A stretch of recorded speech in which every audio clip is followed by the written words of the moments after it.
Bonjour à tous.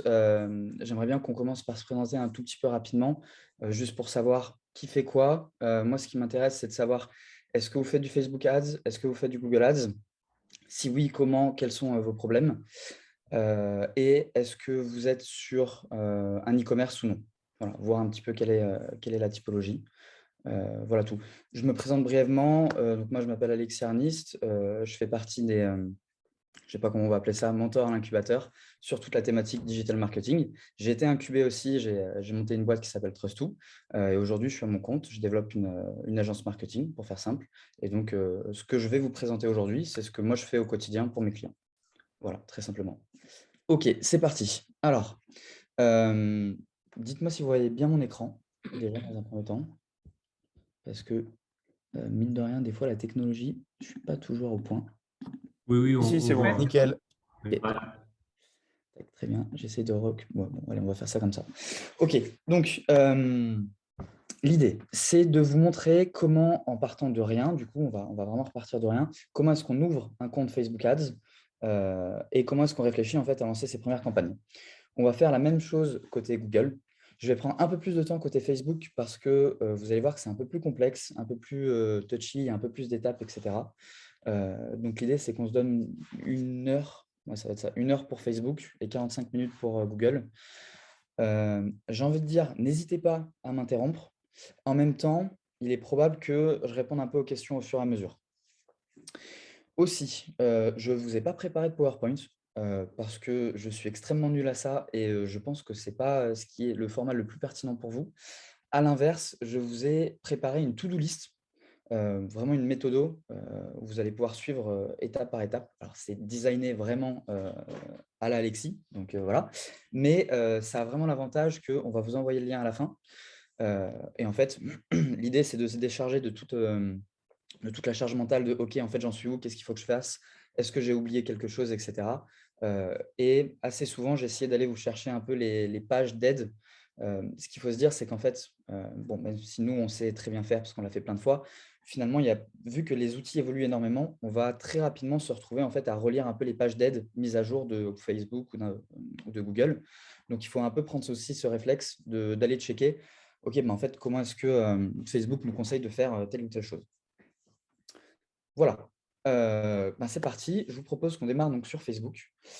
Première chose à savoir, en fait, donc pour ouvrir un Facebook Business Manager, donc qui vous permet d'accéder à tous les outils de gestion de publicité, il faut quand même avoir un profil perso, Facebook. Et en fait, Facebook va nous rattacher notre profil business à notre profil perso. Même si en fait les 2 sont complètement, séparés, ne communiquent pas, mais en fait il veut avoir les 2. Donc pour ouvrir un compte, business, je vous invite à aller, en fait, c'est sur cette URL, mais voilà, donc là, il ne la trouve pas. Ah oui, en même temps, si je fais une erreur dans l'URL, voilà, donc en fait, là, moi, il va m'ouvrir ça parce que j'ai déjà des comptes qui sont ouverts. Mais du coup, si vous avez déjà un compte ouvert et que vous voulez ouvrir un nouveau compte, il faut aller sur celle-ci avec l'overview. Il faut savoir que Facebook, vous laisse créer en réalité uniquement 2 business managers. Si vous en avez déjà 2, il faut que vous demandiez à quelqu'un d'autre de votre organisation, vous lui envoyez cette URL et il va pouvoir créer un compte. Ensuite, là, les étapes sont assez simples, donc je ne vais pas le dérouler pour vous. Il n'y a pas de piège là-dessus. L'idée ensuite, c'est d'arriver sur cette interface. Donc moi, pour aujourd'hui, je vais utiliser le compte d'un client, pour lequel j'ai l'autorisation de jouer avec. Mais voilà, vous, si vous en avez déjà un ouvert, vous pouvez l'ouvrir en même temps. L'idée, c'est de se retrouver là-dessus, donc dans paramètres d'entreprise. Donc là, vous voyez, on est bien. Je vous invite à toujours regarder les URL. En fait, ça vous guide énormément pour savoir où vous êtes. En particulier pour Facebook. En fait, Facebook Meta a développé, une dizaine de plateformes différentes et en fonction des endroits, des fois, il va s'amuser à nous rediriger sur l'une ou sur l'autre, et nous, c'est pas ce qu'on veut. Heu, donc je vous donne un exemple qui va sans doute parler à beaucoup de personnes. Voilà, là, si je suis sur Latest, en fait, je suis sur la plateforme Meta Business Suite. Et donc ça, c'est une plateforme qui vous permet de lancer très facilement des publicités, mais sans passer par le business manager. Donc nous, c'est pas ce qu'on veut aujourd'hui, parce qu'en fait, ça, en réalité, vous êtes capable de le faire tout seul. Pourquoi? Parce qu'en fait, là, vous allez voir que, admettons, vous avez fait des publications donc en community management et vous voulez simplement booster une publication, vous voulez mettre 50, 100 euros pour donner plus de portée à votre post, que ce soit pour relancer une audience chaude ou pour aller voir une audience froide. En fait, ça, vous cliquez sur le bouton et vous pouvez être guidé ici très facilement avec cet outil qui vous permet en fait de dire à Facebook quelle est l'audience que vous souhaitez cibler et est-ce que vous voulez mettre 10 euros, 50 euros, 100 euros et vous appuyez sur Booster et c'est fini. Ça, c'est très simple. Je vous le recommande si vous avez très peu de budget, si vous voulez faire des premiers tests qui sont hyper simples et vous n'avez pas besoin d'aller chercher des KPI qui sont très développés. Voilà, vous voyez, là, il vous dit, hein, vous mettez 10 euros, on va toucher à peu près 800 euros sur l'audience qui a été proposée. Là, en l'occurrence, c'est tout le monde dans l'audience. Voilà, j'augmente, je mets 500 euros. Voilà, il me dit qu'on va toucher 7000 personnes. C'est très simple. Là-dessus, vous n'avez vraiment pas besoin de moi. Par contre, vous souhaitez mettre en place des vraies campagnes avec une vraie stratégie de retargeting, de conversion, de e-commerce, de vues, etc. Là, dans ce cas, si jamais vous êtes bloqué sur cette plateforme, ça vraiment, je vous le montre parce que c'est hyper important. Même moi, je galère un peu des fois. Voilà, il faut aller dans tous les outils. Et là, en fait, on va cliquer soit sur paramètres de la page ou sur gestionnaire de publicité. Et donc là, il va nous ouvrir le Ads Manager et c'est vraiment là-dessus qu'on veut être. Ça, c'est vraiment le panel central sur lequel on veut être. Et à partir d'ici, on peut retrouver tous les outils, mais ça, c'est les vrais outils avec lesquels on va travailler aujourd'hui. Donc, on revient sur paramètres d'entreprise. Après avoir cliqué sur l'overview, on a ouvert un compte Facebook, enfin Meta Business Manager. Il faut que je me mette à jour sur le terme. Donc, ça nous donne ceci. Une fois qu'on a ouvert cela, on peut ajouter des personnes, ici. Donc, l'idée, c'est d'inviter les personnes de votre entreprise. Bon, pareil, ça, je ne vous le déroule pas, mais en gros, pas de piège. Hein, vous mettez l'adresse email, vous mettez suivant et vous ajoutez les ressources. Et en compte, ce qu'on veut faire, le deuxième niveau de propriété, c'est donc ce qu'on appelle le ad account, le compte publicitaire. Idem, là, vous en créez un. Si vous en avez déjà un créé, vous pouvez demander, en fait, vous pouvez en rajouter un et le faire migrer sur votre compte Business Manager. C'est hyper important d'avoir les propriétés tout au même endroit. Et ensuite, idem, on rajoute les personnes de l'organisation sur le ad account. Et on fait aussi migrer les pages. Donc, page Facebook, ici, et page Instagram, ici. L'idée, c'est vraiment de ramener tout sur ce panel. Donc, vous voyez, hein, j'ai déroulé les personnes, les pages, le compte publicitaire, le compte Instagram. Je déroule les principaux parce qu'ensuite, voilà, si vous avez une application, mais je crois que personne n'a d'application ici, donc ça, c'est très bien, parce que c'est un petit peu différent. Et ensuite, vous rajoutez donc ici votre carte bancaire, qui va être rattachée du coup au compte publicitaire. Voilà, donc ça, normalement, là, on vient de faire la première étape. Donc là, je vous ai donné comment dire, tous les clics qu'il faut faire. Et paramétrer le compte. Donc, on a ouvert le ad account, on a rajouté le moyen de paiement, on a rajouté les personnes dans l'entreprise et on a importé les pages Facebook et Instagram. Donc là, on a fait en sorte que tout soit connecté. Donc ça, c'est super. La troisième étape, et qui est une étape généralement assez compliquée, c'est de mettre en place le pixel. Donc, pour rappel, le Facebook Pixel, c'est ce qui permet en fait de suivre toute l'activité des utilisateurs sur le site web. Ça a le très gros avantage que si par exemple vous faites vous avez en place d'autres stratégies de marketing, que ce soit du SEA, que ce soit du SEO, etc. En fait, si les personnes ont une identité rattachée à Facebook, le Facebook Pixel va pouvoir les retrouver. Ce qui veut dire que, in fine, vous pouvez faire du retargeting sur Facebook Ads depuis des utilisateurs qui sont passés sur votre site, que vous avez acquis avec d'autres canaux d'acquisition. Donc ça, c'est super intéressant. Donc, entre guillemets, dès que possible, mettez en place le pixel sur votre site. Ça vous permet un peu d'enregistrer des choses. Et ensuite, si un jour vous voulez actionner ce levier, en fait, vous avez l'audience qui est déjà préparée. Pour cela. Donc, on est sur notre panel paramètres. On vient sur le menu burger. Donc, quand je vais souvent dire menu burger, c'est celui-ci. Hein. Et donc là, on va aller sur le gestionnaire d'événements. Gestionnaire d'événements, voilà. Donc là, je vous ai les détaillés. Gestionnaire d'événements, source de données, créer une nouvelle source de données, site web, pixel. Donc, ici, on voit que j'ai déjà des pixels. Alors, bon à savoir, ne vous amusez pas à créer 10 pixels parce qu'à chaque fois, ça ne vous plaît pas ou autre. En fait, un pixel ne peut pas être supprimé. Donc, une fois que vous avez créé un pixel, il reste ad vitam aeternam sur votre compte. Donc, évitez d'en faire 12. Moi, ça m'arrive des fois de récupérer des comptes clients et en fait, à chaque fois, ça ne leur plaisait pas, à chaque fois, ça ne marchait pas. Et donc, du coup, ils en recréent un. L'idée, c'est de reprendre celui que vous avez créé et de voir pourquoi est-ce que ça ne fonctionne pas. Donc, on a dit ici, on va dans connecter des sources de données, web, connecter. Et donc là, il nous propose de créer un pixel et donc de nommer le pixel. Bon, ça, on s'en fiche, hein, vous mettez pixel de, voilà, moi souvent c'est pixel de Alexis ou pixel nom de l'entreprise. Voilà. Du coup, comme dit, je ne le fais pas, sinon ça va m'en rajouter un inutilement. À partir de là, il y a deux méthodes. Moi, je vais vous présenter aujourd'hui la méthode la plus simple. Peut-être que si vous passez par une agence, eux, ils feront un setup différent. Mais en réalité, en fait, on peut faire soit une intégration avec un code manuel, soit une intégration via l'API de Facebook, mais ils la modifient souvent. Nous, on a beaucoup de mal à arriver à suivre et souvent, en fait, on se retrouve avec des problèmes. Donc, pour moi, la méthode la plus simple et la plus safe, c'est de passer par le code manuel. Pour cela, il va nous proposer, en fait, est-ce que je pourrais faire la démonstration? Oui. OK, voilà. Donc, en fait, il va nous proposer d'installer le code sur le site web. Si aujourd'hui, vous avez un tech, que vous êtes sur un WordPress ou autre, par exemple, en termes de CMS, vous pouvez lui envoyer le code et lui va s'en charger.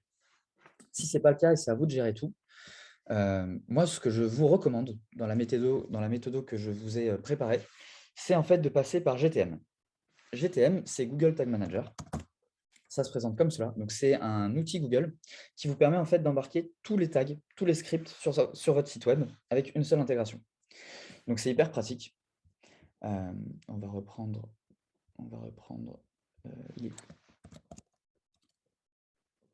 celui-ci. Ce qui veut dire, donc en fait, Google Tag Manager, ça va vous être utile et pour Facebook Ads, et pour Google Ads, et pour tout plein d'autres choses. Vous pouvez connecter Google Analytics dessus. Vous pouvez connecter Hotjar dessus, pour ceux qui connaissent.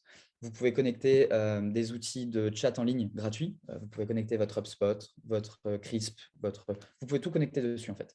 Et ça vous évite d'avoir à systématiquement solliciter votre tech pour « Ah, attends, il faut que tu me rajoutes un plugin pour avoir ça, etc. » Vous pouvez tout gérer tout seul. Et c'est assez simple d'utilisation. Donc, là-dessus, je vous ai mis la ressource GTM pour l'ouverture du compte. En réalité, c'est très simple. Donc, je vais vous le montrer hyper rapidement. Vous avez l'URL ici que vous devez utiliser. Et en fait, alors du coup, là, je suis rentré sur un compte. Il faudrait que je ressorte. Voilà. En fait, on est sur le Home et on va faire créer un compte. Et donc là, très simplement, il nous demande le nom du compte. On précise qu'il s'agit bien d'un site web. Et ensuite, comme toujours, il va nous donner deux tags. Il va nous donner il va nous donner deux scripts que vous pouvez retrouver ici. Et donc, ça, soit c'est à vous de le faire, donc je vous l'explique, soit sinon vous l'envoyez à votre tech. Vous avez un script à mettre dans le head, dans la page de votre site. Pardon, il faut bien que ce soit sur toutes les pages. Et un script en body. Une fois que ça s'est installé, en fait, vous n'avez plus rien à faire. Il n'y a plus de code à changer sur le site. Tout est directement chargé depuis votre espace Google Tag Manager. Et donc ensuite, à partir de là, ça va être très simple. On va dans balise et on crée une nouvelle balise. Configuration de la balise. On va lui demander de chercher, alors ça s'appelle peut-être plus Facebook, ça s'appelle Meta, non.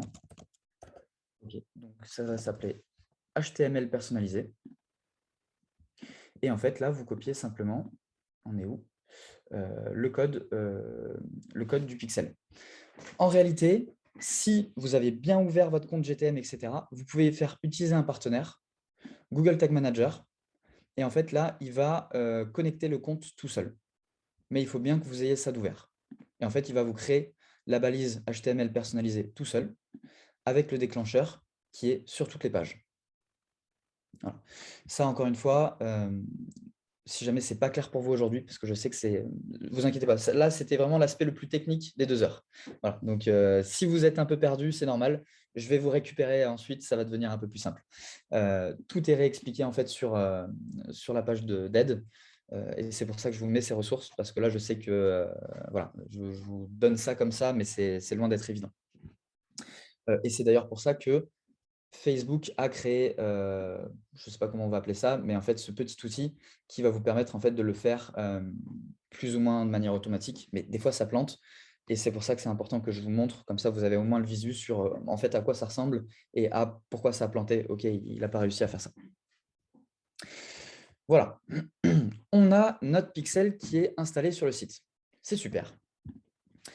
Il ne reste plus qu'à mettre en place les événements. Ce que Facebook appelle les événements, c'est finalement en fait des indicateurs de conversion. Je vais rester sur les événements les plus simples. Si vous voulez creuser et faire des choses un petit peu plus personnalisées par rapport à vos besoins, idem, il y aura les ressources, ce sera plus simple. Donc, vous avez ici ajouter les événements et on va faire depuis le pixel. Donc là, on va ouvrir l'outil de configuration des événements. On va aller sur le site, en l'occurrence de mon client. Alors, c'est dommage parce que c'est celui que j'ai le droit d'utiliser, mais c'est celui sur lequel ça fonctionne le moins. Donc, on risque d'avoir des problèmes. On va faire semblant qu'il n'y en ait pas. OK, super. Donc, là, j'ai rentré l'URL de mon site. Il me l'a ouvert dans un nouvel onglet et il me l'a bien reconnu. Ça veut dire qu'il a bien reconnu que ce site web, ça correspond bien au site où le code du pixel est installé via Google Tag Manager. Et donc là, en fait, on voit que j'ai des événements sur la page et je peux lui dire de suivre des nouveaux boutons. Donc, admettons, vous avez un bouton d'envoi de formulaire ou un bouton de contact, un bouton de souscription de newsletter ou autre. En fait, on a juste à cliquer sur le bouton et on lui dit à quoi ça correspond pour nous. Donc, vous voyez, il y a vraiment tout. Il y a l'ajout au panier, il y a l'achat, il y a le prospect, il y a l'inscription, il y a le contact, etc., etc. Donc, en fait, vous pouvez faire ça sur tous les boutons qui sont importants pour vous.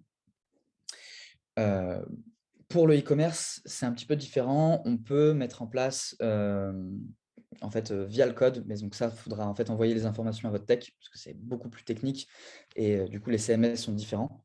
Donc, on ne va pas l'approfondir aujourd'hui, parce que faut se dire qu'en fait, nous, sur un setup Facebook Ads, ça peut nous prendre une demi-journée. Une demi-journée à une journée si on fait vraiment tout. Donc là, en 1 heure, l'idée, c'est vraiment de vous montrer les étapes principales et de faire en sorte que vous pouvez bidouiller, le mettre en place et ensuite passer à vos premières campagnes. Donc, une fois que vous avez mis en place vos événements, vous confirmez et en fait, vous retournez ici et vous allez voir vos événements qui sont ici. Donc, moi, pour ce client, on voit bien que j'ai l'événement PageView, donc ça, c'est juste un événement de vue et un événement de prospect et de demande.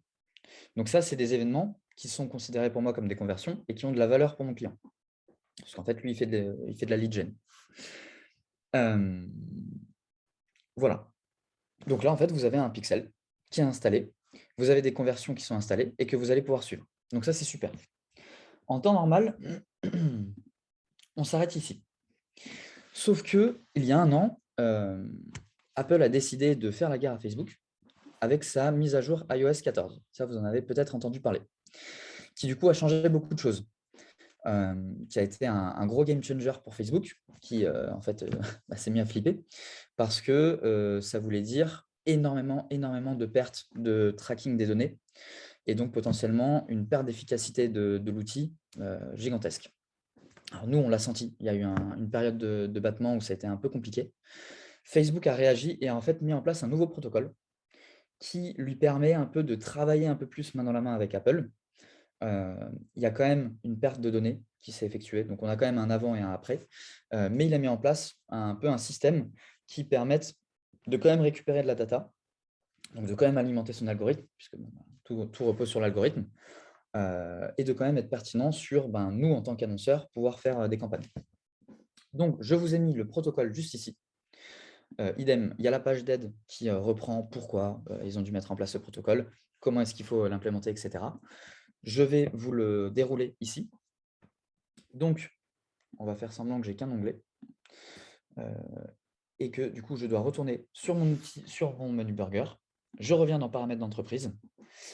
Et donc, la première étape, c'est d'aller ici, dans Brand Safety, et d'aller dans Domaine. Ce que Facebook a besoin, et ce n'était pas du tout le cas avant, c'est que vous faites vérifier le domaine sur lequel vous voulez faire des ads. Ça, c'est hyper important. En réalité, que Facebook ait mis ça en place. Je vous donne un exemple. Nous, ça nous est arrivé chez Trust2 il y a 2 ans, de se faire hacker notre compte Facebook Ads, puisque du coup, il faut savoir que votre compte Facebook Ads est du coup accessible depuis votre compte perso. Donc, si vous faites des bêtises avec votre compte perso, malheureusement, il y a une security breach qui fait que en fait, les hackers peuvent accéder à votre compte Facebook Ads. Nous, ça nous est arrivé avec un stagiaire. Et en fait, on s'est retrouvé avec des publicités pour des faux concours pour gagner des iPhones qui ont été diffusés du coup depuis notre page. Donc, on a perdu quelque chose comme 500 € comme ça. Et ça, en fait, aujourd'hui, a priori, ce serait plus possible puisque, en fait, ils n'auront pas vérifié le domaine. Ou alors, il faut qu'ils le fassent faire, etc. Et du coup, ça fait une étape en plus. Bref, vous rentrez votre nom de domaine. Donc là, admettons, je vais en mettre un qui n'existe pas, juste pour faire la démonstration. Et donc là, vous avez 3 manières de vérifier le nom de domaine. Je ne rentre pas dans les détails, c'est technique. Soit vous êtes tout seul, bon courage, trouvez celui qui vous parle le plus. Il faut soit aller dans le HTML, soit ouvrir votre hébergeur. Parfois, c'est plus simple d'aller dans le DNS. Soit sinon, vous avez un tech, vous lui dites, voilà, j'ai 3 solutions, laquelle tu veux faire pour vérifier. Il vous met par exemple le DNS, vous lui envoyez ce petit code. Dès qu'il l'a installé, vous cliquez sur vérifier le domaine, c'est fini. On a vérifié le domaine, première étape est faite. Deuxième étape, on retourne sur notre gestionnaire d'événements. On revient sur notre pixel. Et là, il faut qu'on mette en place le protocole de mesure agrégée des événements. On va dessus et on va configurer les événements web. Le gros changement, en fait, depuis la mise à jour iOS 14, c'est qu'en fait, Facebook, plutôt Apple, nous autorise à pouvoir traquer de la donnée uniquement pour 8 événements. Avant, en fait, c'était illimité. Et aujourd'hui, c'est uniquement 8 événements. Et il faut qu'on lui indique l'ordre de priorité pour nous. Donc, pour cela, on prend notre domaine, on fait gérer les événements. Oui. Et en fait, on ajoute des événements. Et donc là, soit c'est des événements qui proviennent de notre pixel. Donc voilà, donc là, vous voyez, c'est le cas, prospect, lead click, calendrier, etc. Soit ça provient de conversions personnalisées. Alors, la conversion personnalisée, je ne vous l'ai pas montré, mais c'est quelque chose que vous pouvez faire ici. Voilà. Et globalement, c'est indiquer à Facebook que vous avez quelque chose qui pour vous a de la valeur, mais qui ne rentre pas dans ce que lui appelle voilà, page view, prospect, ajout au panier, etc. Ça peut être par exemple une page vue.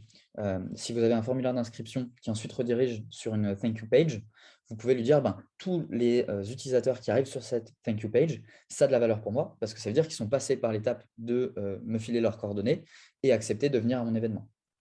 Ça peut être une manière de créer une conversion personnalisée. Voilà, donc vous lui mettez tout ça, on applique et c'est tout bon. On est iOS proof. Je vérifie, j'ai l'impression que j'en ai oublié une. Ouais, voilà, custom conversion. Et on a fait le protocole de données agrégées. OK, et bien là, on a fini tout le setup. Si vous avez un e-com, du coup, comme dit, je ne vous le déroule pas, vous avez beaucoup plus de choses à faire. Mauvaise nouvelle. Mais je vous ai tout détaillé ici. C'est un peu plus technique et ça laisse un peu plus la place du coup à ce qu'il y ait des bugs, à ce qu'il y ait des choses qui ne fonctionnent pas. Notamment parce que du coup, vous devez connecter votre CMS, vous devez créer un flux produit pour pouvoir l'importer dans Facebook et en fait avoir des fiches produits. Il y en a certains à qui ça va parler, d'autres pour qui je parle chinois. Mais voilà, et ensuite, il faut connecter ce flux produit avec votre pixel et que les deux puissent vous permettre de faire des publicités. Donc, c'est vraiment l'opportunité, en fonction du CMS que vous utilisez, à ce qu'il y ait des choses qui ne fonctionnent pas. Je vous ai mis toute la doc là. Bon courage. Voilà. Idem, si vous avez une application, il faut créer ce qu'on appelle un SDK. Donc voilà, vous avez la doc aussi ici. Je vous propose, est-ce qu'on est à l'heure? Ouais, ok. Ok, ça a été efficace. Je vous propose donc qu'on passe à ce qui va vous intéresser le plus, qui est quand même de créer sa première publicité. Alors, par quoi est-ce que je commence? Ok, petit rappel. La différence entre faire une pub Facebook Ads ou une pub, on va plutôt appeler ça une pub SMA. Donc, ce que moi j'appelle le SMA, c'est le Social Media Advertising versus Search Engine Advertising. Donc, autrement dit, les Google Ads, les Microsoft Ads, les Bing Ads. La grosse différence, c'est que sur les moteurs de recherche, en fait, ce qu'on veut faire, c'est afficher notre annonce sur une requête, donc sur l'expression d'un besoin. L'expression d'un besoin qui, si vous avez fait votre taf marketing correctement, correspond en fait à l'expression du besoin de votre persona. Donc, c'est votre persona qui est intentionniste dans potentiellement l'achat de votre solution, qui exprime son besoin et qui veut vous trouver. Donc ça, c'est super. Vous, en fait, tout ce que vous avez à faire, c'est vous mettre sur son chemin avec le bon message publicitaire, avec la bonne landing page, et c'est beaucoup plus directif. Là où, en fait, sur Facebook, ça ne fonctionne pas du tout comme ça. C'est nous qui allons voir des personnes, des audiences qu'on va cibler, en espérant que en fait, ce qu'on a à leur dire, ce qu'on a à leur montrer, les intéresse. Donc, vous voyez dans ce que j'exprime là, l'idée, c'est d'avoir quand même une approche beaucoup moins transactionnelle, beaucoup moins commerciale. On le sait, initialement Facebook, ça a été vraiment la terre, je ne sais pas comment on peut appeler ça, la terre d'or pour tout ce qui a été un peu les dropshipping, etc. Autrement dit, tous les e-commerce qui avaient un peu des trucs nuls à vendre, mais qui pouvaient déclencher assez facilement des actes d'achat sur Facebook. Parce qu'en fait, on voyait un truc, c'était pas cher, on cliquait, on se le faisait livrer. Aujourd'hui, c'est beaucoup, beaucoup plus compliqué que ça.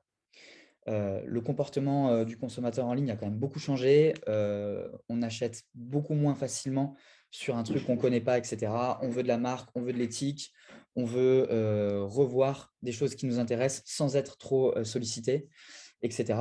Donc, c'est pour ça qu'en fait, Facebook Ads est très pertinent. Si je vous dis tout ça, c'est par rapport à ce que vous m'avez dit. C'est très pertinent si vous voulez aussi tester votre marché. Si vous voulez tester des messages, si vous voulez tester des choses, et un petit peu voir comment vos audiences potentielles répondent. Donc, pour cela, structure de campagne, je vous ai mis un exemple. Vous avez 3 questions à vous poser quand vous lancez une campagne Facebook Ads. La première question, c'est quel est mon objectif? Qu'est-ce que je veux? Est-ce que je veux générer des ventes? Ok, in fine, tout le monde va me dire ça, mais ça, c'est vraiment l'objectif final. Est-ce que je veux simplement faire venir des gens sur une page de mon site web où j'explique quelque chose qui pour moi est important de partager? Donc en fait, faire de l'éducation de marché. Je pense à ceux qui sont dans une startup avec des produits innovants. Vous avez une solution qui est inconnue de votre marché cible. En fait, vous voulez faire de l'éducation de marché. Donc vous pouvez par exemple écrire un article qui informe vraiment sur la problématique de vos personas. Et en fait, vous le sponsorisez et vous voyez un petit peu comment ça réagit. Admettons que vous avez une super vidéo qui présente ce que vous faites ou qui annonce un prochain événement, etc. Vous pouvez le mettre en ligne. Mais donc là, l'objectif, on serait par exemple sur de la vue de vidéo. Donc ça, c'est la première question. C'est vraiment savoir, OK, qu'est-ce que je veux faire en fait? La deuxième question, c'est à qui en fait est-ce que je veux montrer mes publicités? Donc là, il y a plein de manières de faire des audiences. Je vous les montre tout à l'heure. Et donc, du coup, sur la première question, ça va nous répondre à quel type de campagne on va lancer. La deuxième question, ça va répondre en fait comment est-ce qu'on va construire nos audiences et les placements, on va dire. Et la troisième question, c'est en fait quel message publicitaire je veux délivrer. Qu'est-ce que je veux dire? Qu'est-ce que je veux montrer? Et donc ça va conditionner l'ADS qu'on va lancer. Est-ce qu'on lance une image simple? Est-ce qu'on lance un carrousel? Est-ce qu'on lance une vidéo? Est-ce qu'on lance un instant experience? Etc. etc. Ça, vous pouvez le retrouver du coup ici. Si on fait un exemple, On va faire un exemple. Alors, on va se créer un scénario où on a un produit innovant à vendre. On est en train de mettre en place notre e-commerce, mais on n'est pas complètement en place, mais on veut quand même commencer un petit peu à tester le marché, à commencer à voir un peu ce qui se passe et comment potentiellement les différentes audiences pourraient répondre à l'arrivée de notre produit sur le marché. On revient sur notre menu burger, on arrive sur le gestionnaire de publicité. Et donc ça va devenir la nouvelle plateforme où vous allez y aller tous les jours ou tous les 2 jours, tous les 3 jours pour monitorer vos campagnes. On retrouve bien nos 3 niveaux qu'on a vus tout à l'heure. Donc les campagnes, l'ensemble de publicités, aussi appelées ad set en anglais, et les publicités, aussi appelées ads en anglais. On appuie sur créer une campagne. Alors, vous allez avoir soit un panel comme cela, soit ça va se présenter autrement. Est-ce que j'ai l'ancien J'essaie de vous retrouver l'ancienne manière de le présenter, qui pouvait être plus intuitive pour certains. Non, je ne vais pas l'avoir. Tant pis. Donc, on va faire avec ça. Donc là, en fait, Facebook nous propose différents objectifs de campagne. En réalité, ce qui va nous intéresser, il manque une syllabe à mon mot. Ce qui va nous intéresser, ce n'est pas ça, mais c'est ce qu'il a nous montré ici. Alors du coup, forcément, c'est du mouse over. Donc, regardez ce qui s'affiche ici. Nous, ce qui va nous intéresser, c'est est-ce qu'on veut aller chercher de la couverture, de la notoriété de marque ou par exemple de la vue de vidéo. Ça, c'est pour la notoriété. Ou du trafic, clic sur les liens ou vue de page de destination. Pourquoi? Parce qu'en fait, c'est pour cet objectif-là qu'on va dire à Google, à Facebook et à son algorithme, en fait, c'est pour ça que je veux faire ma campagne. Ça peut vous sembler hyper conceptuel et vous allez me dire, mais Alexis, en fait, entre clic sur un lien et vue de page de destination, c'est complètement pareil. Sauf que ce n'est pas du tout le cas. Je vous donne un exemple. Vous pourrez le tester. D'ailleurs, je vous invite à le tester sur votre compte. Si vous voulez faire une première campagne, voilà, dont le but est de faire de l'éducation de marché et simplement de driver du trafic sur votre site internet sans qu'il y ait forcément d'autres actions qui aient plus de valeur pour vous sur le site, vous pouvez faire une campagne donc de trafic. Voilà, on est dessus. Mais si vous dites à Facebook, je veux des clics, Facebook va faire en sorte que vous ayez un maximum de clics. Sauf qu'en digital marketing, il y a quelque chose d'extrêmement important qu'il faut savoir, c'est que sur 100 clics, vous avez une part non négligeable et extrêmement variable de ce qu'on avait appelé des misclics. En fait, c'est des clics qui ont été déclenchés, qui sont non intentionnels ou qui sont intentionnels, mais qui finalement en fait, correspondent pas à quelqu'un de réellement intéressé et qui va immédiatement quitter le site. Et donc, ça ne va même pas déclencher vos tags, par exemple, de Google Analytics. Donc là, on n'est même pas sur le bounce rate. On est encore avant le bounce rate. C'est-à-dire que ça ne va même pas déclencher de vue de page. Voilà. Donc, en fait, vous n'allez même pas avoir de vue de page de destination. Et ça va expliquer pourquoi, en fait, quand vous allez comparer les chiffres que vous avez sur votre back-office de Facebook et les chiffres que vous avez sur votre Google Analytics, en fait, vous voyez des différences qui sont assez majeures. Et on peut avoir des différences jusqu'à 70%. Ça veut dire que moi, ça m'est arrivé de récupérer un compte sur lequel il y a une campagne en clics, avec 10 000 clics, et en fait, je vois que 3 000 pages vues. Et donc ensuite, en fait, je relance la même campagne, mais cette fois-ci, je modifie l'objectif et je demande à Facebook de me donner donc, ce qu'on appelle des LPV, Landing Page View. En fait, là, je vais avoir peut-être 6 000 Landing Page View pour le même budget. Donc, en fait, je diminue par 2 le coût par Landing Page View. Et donc là, on ne va pas regarder le CPC, le coût par clic, mais on va regarder le coût par Landing Page View. Pour ceux qui ont ou qui vont passer par des agences Facebook Ads, ce que je viens de vous dire est extrêmement important. Parce qu'en fait, les agences, si vous voulez, pour elles, c'est extrêmement facile de vous envoyer un petit reporting et de vous dire, voilà, on a déclenché 10 000 clics et on a un coût par clic à 15 centimes. C'est super, hein, vous dites coût par clic par 15 centimes. Vous regardez vos campagnes Google Ads, à côté, on a des clics qui sont plutôt aux alentours de 80 centimes, voire 3 euros. C'est super. Oui, mais sauf qu'en fait, si sur ces 10 000 clics, en fait, vous avez 2000 pages vues, c'est-à-dire qu'il y a un clic sur 5 qui est arrivé. En fait, vous faites 5 fois 15 centimes pour avoir le coût réel d'une visite. Voilà. Et donc là, ça, vous pouvez leur dire. Et là, tout de suite, ils seront moins satisfaits et ils comprendront qu'ils peuvent moins facilement vous envoyer des choses un peu légères. Voilà. Je bois une gorgée. Si vous avez des questions, vraiment, n'hésitez pas. J'ai l'impression de faire un monologue. OK, si c'est clair pour tout le monde, on peut continuer. Donc, je vous ai fait un petit scénario où je suis en train de mettre en place un e-commerce. Il n'est pas encore prêt. De toute manière, la maturité de mon produit et de mon marché fait que je sais que ça ne sert à rien de me lancer dans une campagne de sales sur Facebook parce qu'en fait, je vais aller voir des gens qui ne me connaissent pas, ni ma marque, ni mon produit. Je vais leur montrer mon produit. C'est sûr que je ne vais pas déclencher d'acte d'achat.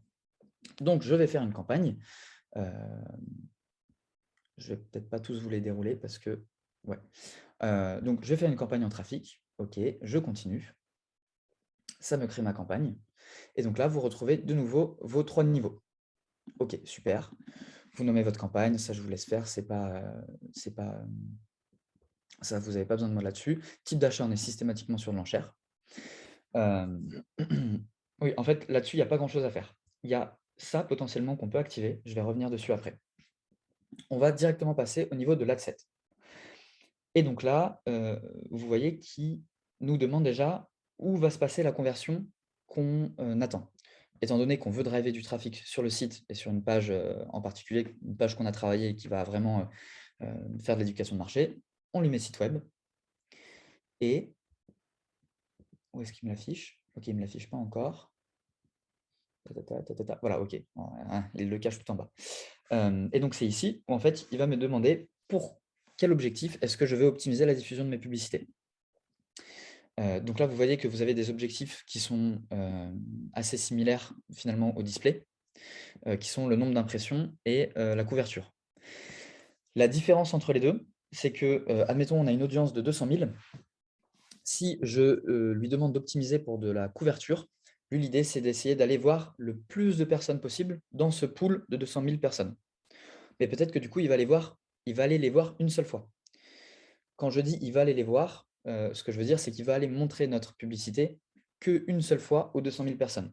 Et donc, vous allez par exemple peut-être avoir 200 000 impressions, mais les gens auront vu vos pubs qu'une seule fois. Donc, ils auront été extrêmement peu engagés.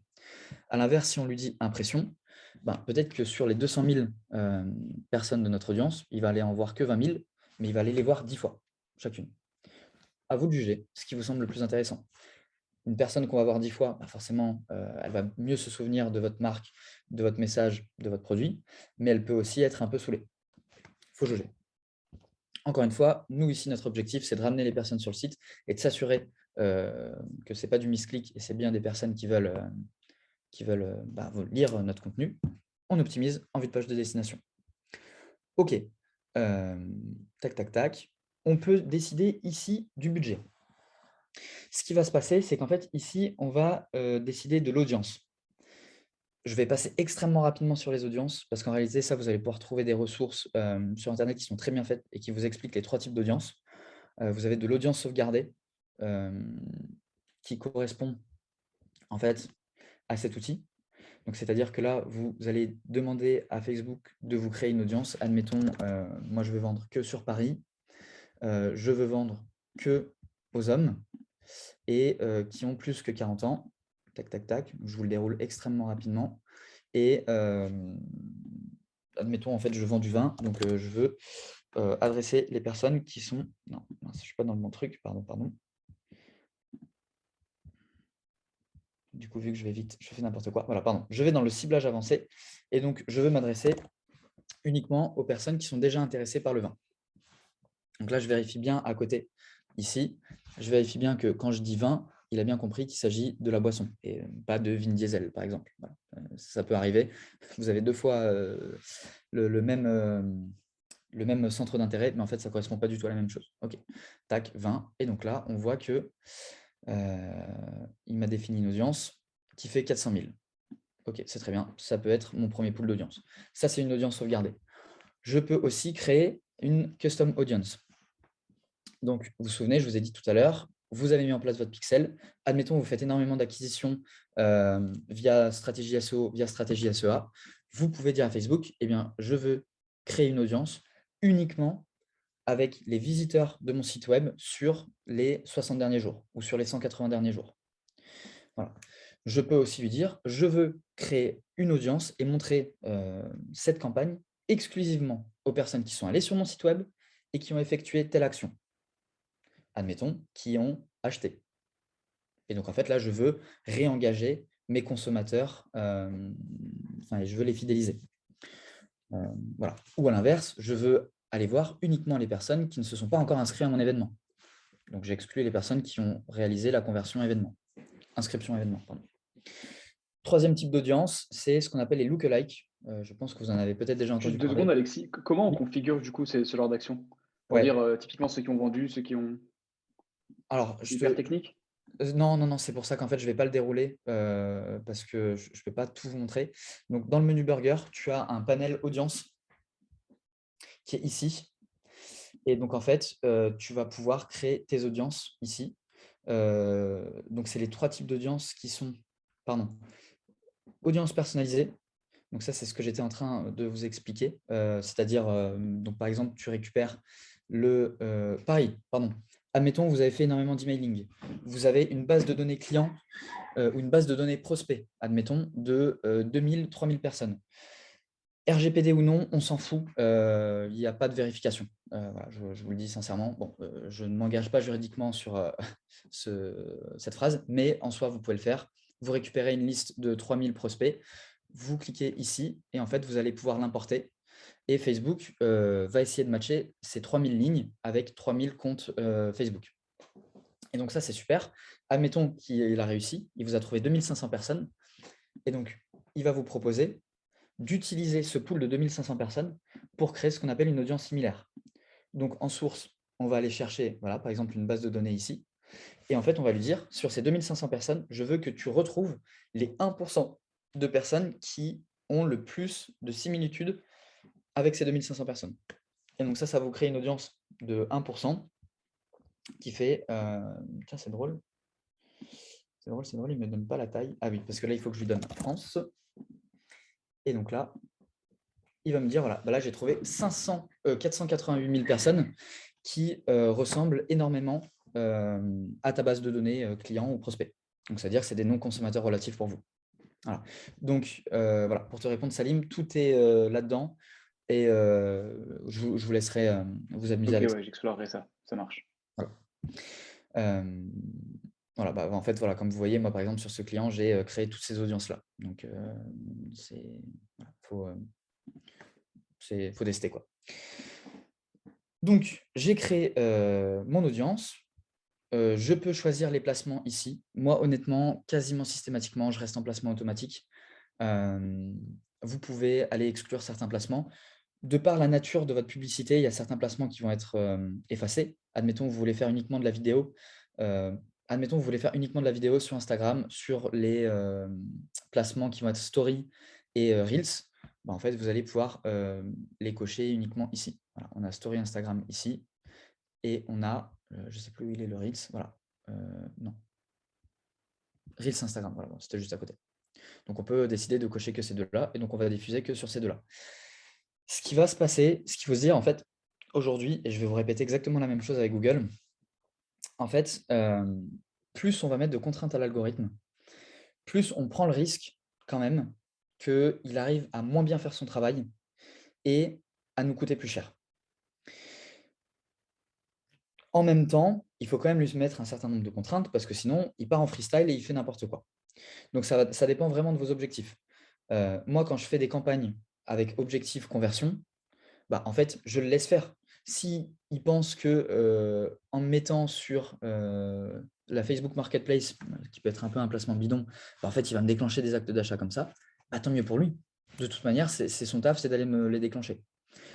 Par contre, si je veux faire une campagne de display, donc c'est-à-dire uniquement montrer quelque chose, bah, j'ai plutôt intérêt à le guider effectivement sur des placements qui sont les plus visibles. Donc, ils vont être dans le fil d'actualité, etc.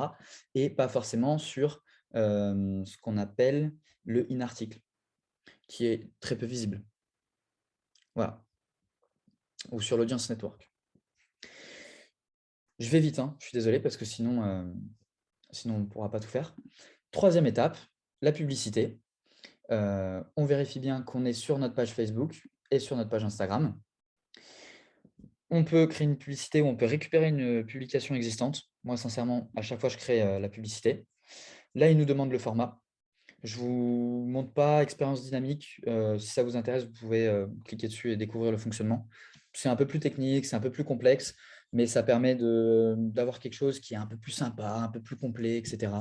Moi, personnellement, je ne l'utilise pas, mais vous pouvez le faire. Donc, image ou vidéo ou carrousel. Généralement, c'est ce qu'on va utiliser le plus souvent. Ici, on va rajouter notre contenu. Admettons, vous voulez montrer une image. Donc, votre graphiste, il vous a fait une image. Mais en fait, vous rendez compte que, eh bien, il y a 3 types de placements. Enfin, il y a 3 formats de placement sur Facebook, Instagram. Précision que j'ai complètement oublié de donner parce que ça me semble évident, mais c'est peut-être pas le cas. Depuis le début, on est sur le panel Facebook Business Manager, mais ça comprend bien la publicité sur le réseau Facebook et sur le réseau Instagram. Tout est fait au même endroit. Et donc, dans le choix des placements, en fait, automatiquement, vous allez diffuser sur Facebook et sur Instagram, mais vous pouvez décider de faire que sur Facebook et que sur Instagram. Ça, c'est libre à vous. On a dit donc on a 3 formats. Là, vous voyez, en fait, j'ai une image qui est en 1 par 1. Mais du coup, sur tous les formats verticaux, qui sont notamment hyper utilisés sur Instagram, je pense aux Reels, aux Stories, à l'IGTV, etc. En fait, mon visuel, du coup, est complètement pété. Donc, en fait, pensez bien à commander à votre graphiste 2 tailles du même visuel, un 1x1 et un 9/16. Et en fait, ici, vous allez pouvoir le remplacer et mettre le vertical. On voit qu'on a mis le vertical ici. On voit qu'on a gardé le 1 par 1 ici. Et il y a un 3e format, mais qui du coup est beaucoup moins utilisé. Voilà, c'est le 1,91 x 1. Et en fait, ça, c'est uniquement justement pour les instant articles, colonne de droite, etc. Mais bon, on diffuse très peu là-dessus de manière générale. OK, on a notre visuel, on fait suivant, on lui autorise ou non les améliorations, ça on s'en fiche, c'est pas important. Et ensuite, on va pouvoir écrire ici notre discours. Le plus important, c'est le titre. Le titre, en fait, c'est ce qui va être en face du call to action. Donc, c'est en fait ce qui va attirer le plus l'œil. Allez, on va dire 50%, ça va être le titre, 30%, ça va être l'image, et les 10-20% restants, ça va être le texte en haut.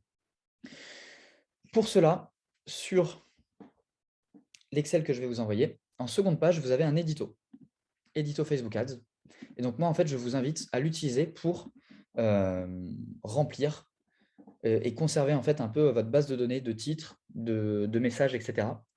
Ça va vous permettre aussi du coup, si vous êtes plusieurs dans l'équipe, vous envoyez l'Excel et vous corrigez les fautes, vous ajoutez les choses, vous pouvez ajouter vos petits emojis, etc.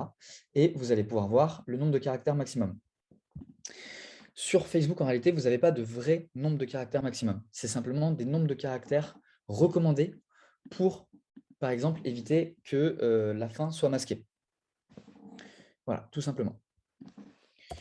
Donc voilà, là, vous avez le titre, la description et le texte principal. Et vous pouvez aussi, du coup, renseigner votre URL, le CTA que vous avez choisi, etc. Et donc, ça vous permet un peu de conserver une base de données pour que dans 6 mois, vous voulez relancer des nouvelles campagnes. Vous dites, ah, mais en fait, qu'est-ce que j'avais fait?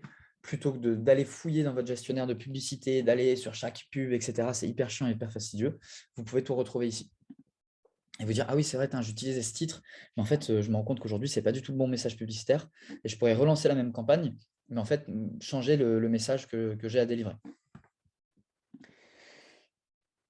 Voilà. Et ensuite, on déroule. On met ici l'URL de notre landing page. Donc là, mettons, c'est ma home page.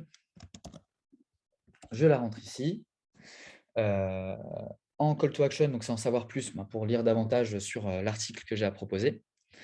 Extension d'appel, ça, on ne va pas l'utiliser, mais donc vous pouvez le mettre en place. Langue, vous n'en avez pas besoin. Et extrêmement important pour ceux que j'ai pu perdre, reconnectez-vous. Si donc vous lancez une campagne Facebook Ads et à un moment donné, il faut que les gens aillent sur votre site, extrêmement important de bien cocher cette case et de bien s'assurer que le pixel est sélectionné. Sinon, il n'y a aucun suivi en fait, qui va être fait.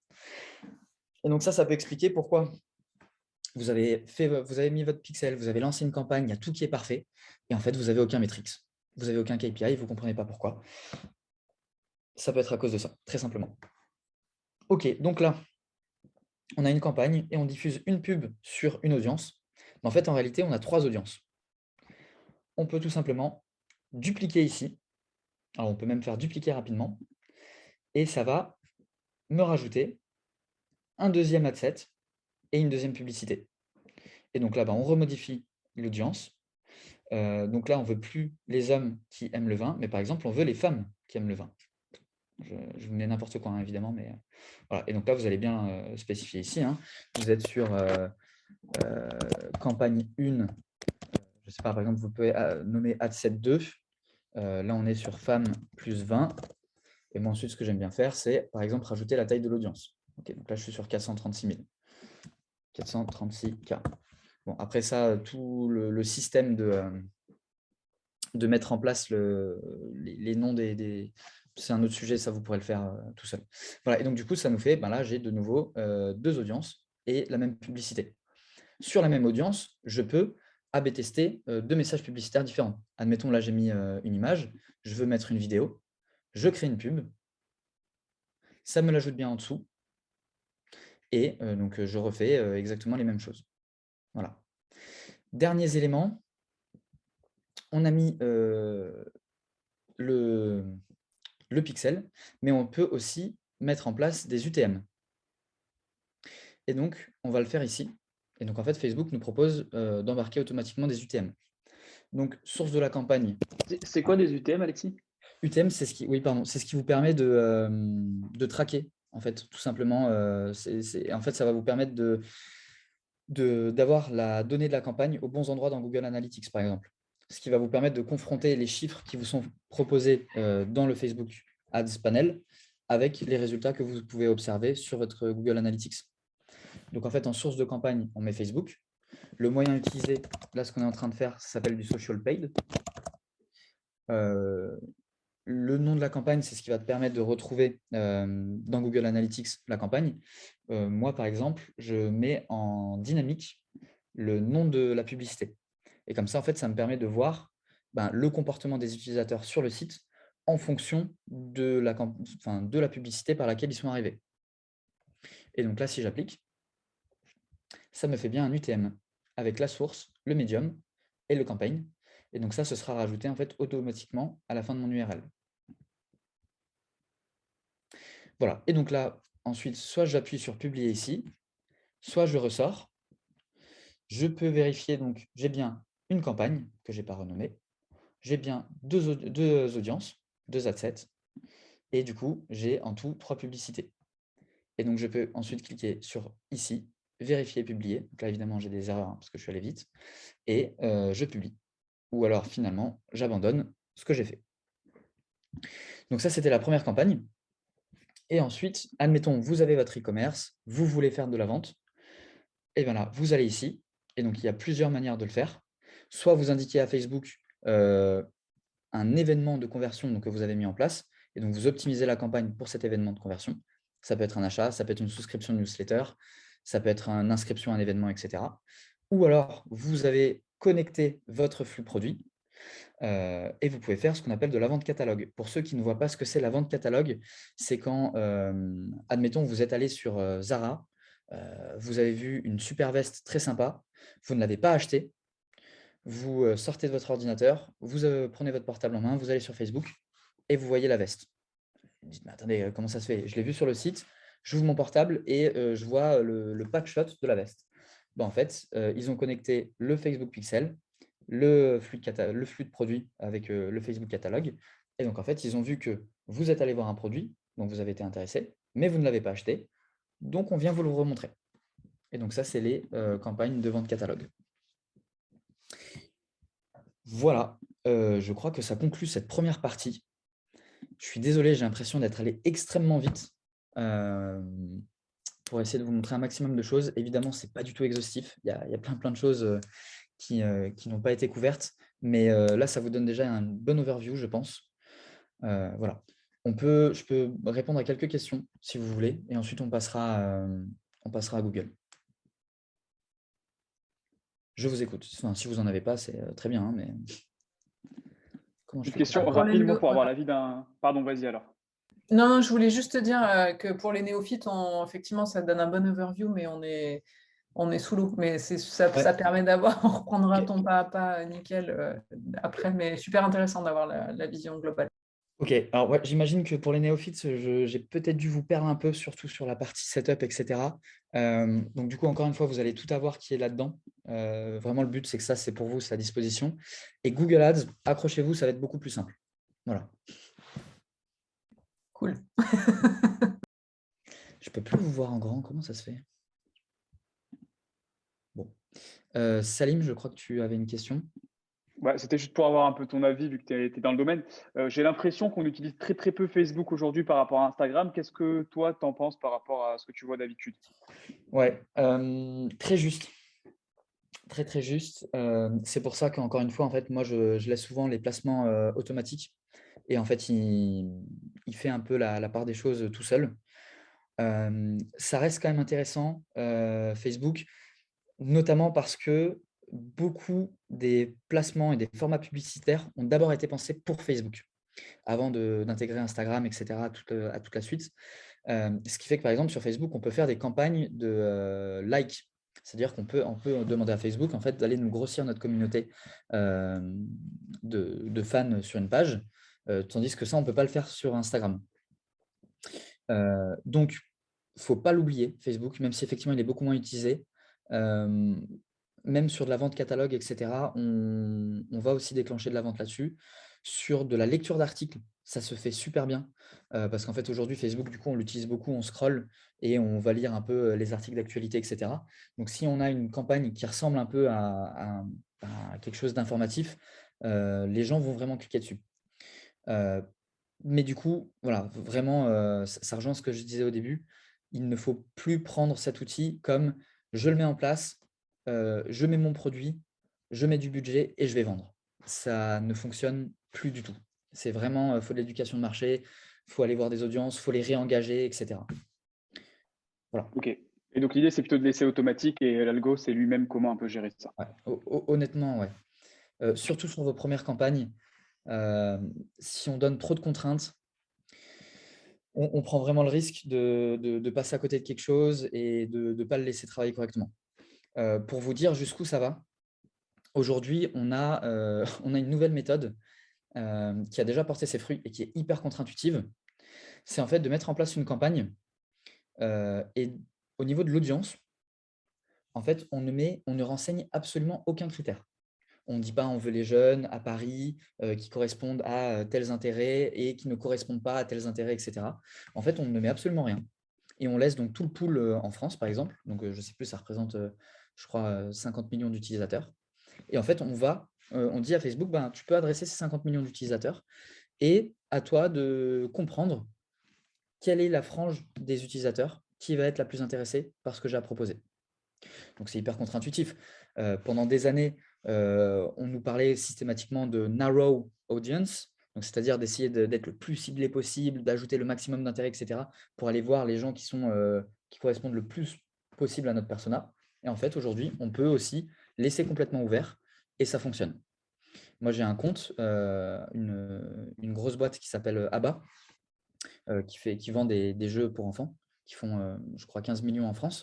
J'ai géré toute leur campagne Facebook Ads et en fait, j'ai déclenché des ventes sur des audiences comme cela en no audience, avec aucun critère. Donc, l'algorithme a réussi à aller tout seul me déclencher des ventes sur des personnes que je ne sais pas qui elles sont. Du coup, elles ne rentrent pas forcément dans mes audiences à moi. Ok, intéressant, super. Voilà tout. Voilà tout, voilà tout. Et ça, du coup, ce que tu viens de dire là sur les audiences non contraintes, en fait, ça va dépendre de la stratégie que tu vas mettre en place sur le nombre de fois que tes ads vont être répétés, sur… ouais, Pas forcément. non. Pas forcément. Ce que je viens de dire, vraiment, c'est une ouverture finale. En vrai, c'est vraiment le truc le moins intuitif et le moins sur lequel je ne vous conseille vraiment pas de démarrer. En fait, c'est une méthode qu'on va pouvoir utiliser quand on a un peu usé nos audiences et on ne sait plus où aller taper parce que il y a un moment donné, voilà, on a essayé les intérêts, on a essayé les lookalikes, on ne sait plus où aller taper. En fait, on peut tenter de laisser Facebook naviguer tout seul. Mais si tu lui mets un objectif qui ne correspond pas à de la valeur directe et actionnable pour toi, tu prends le risque qu'en fait, il aille voir des personnes qui peuvent, en top of funnel, être intéressées, mais ensuite être absolument pas des vrais prospects pour toi. Ouais. Et quand tu fais ça, par exemple, le retour, qu'est-ce que tu récupères comme chiffrage? Parce que tu dis, du coup, Facebook va segmenter, il va te récupérer, il va pouvoir trouver une audience. Mhm. Qu'est-ce que tu récupères comment tu sais qu'est-ce qu'il a touché, comment il a touché, les tranches, la localisation géographique, etc. Ouais, ça, il ne te le donne pas. Ah, il ne te le donne pas. Tu sais Ouais, juste qu'il a touché parce que tu vois tes ventes augmenter? exactement. Oui, c'est ça.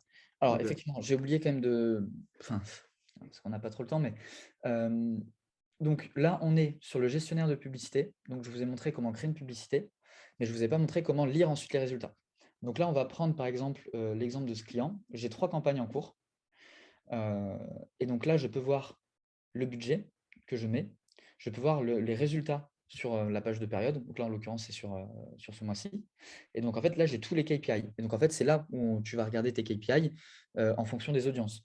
Par exemple, moi, je vais pouvoir creuser sur une campagne. Donc ça, c'est une campagne de… Voilà, donc ça, c'est vraiment, typiquement, c'est une campagne de conversion pour du remplissage de formulaires sur le site. Donc ça, c'est vraiment l'information que j'ai donnée. Et donc là, on voit que sur cette campagne, j'ai 1, 2, 3, 4, 5, 6 audiences. Mhm. Et en fait, on voit que le résultat par audience est hyper disparate. Mhm.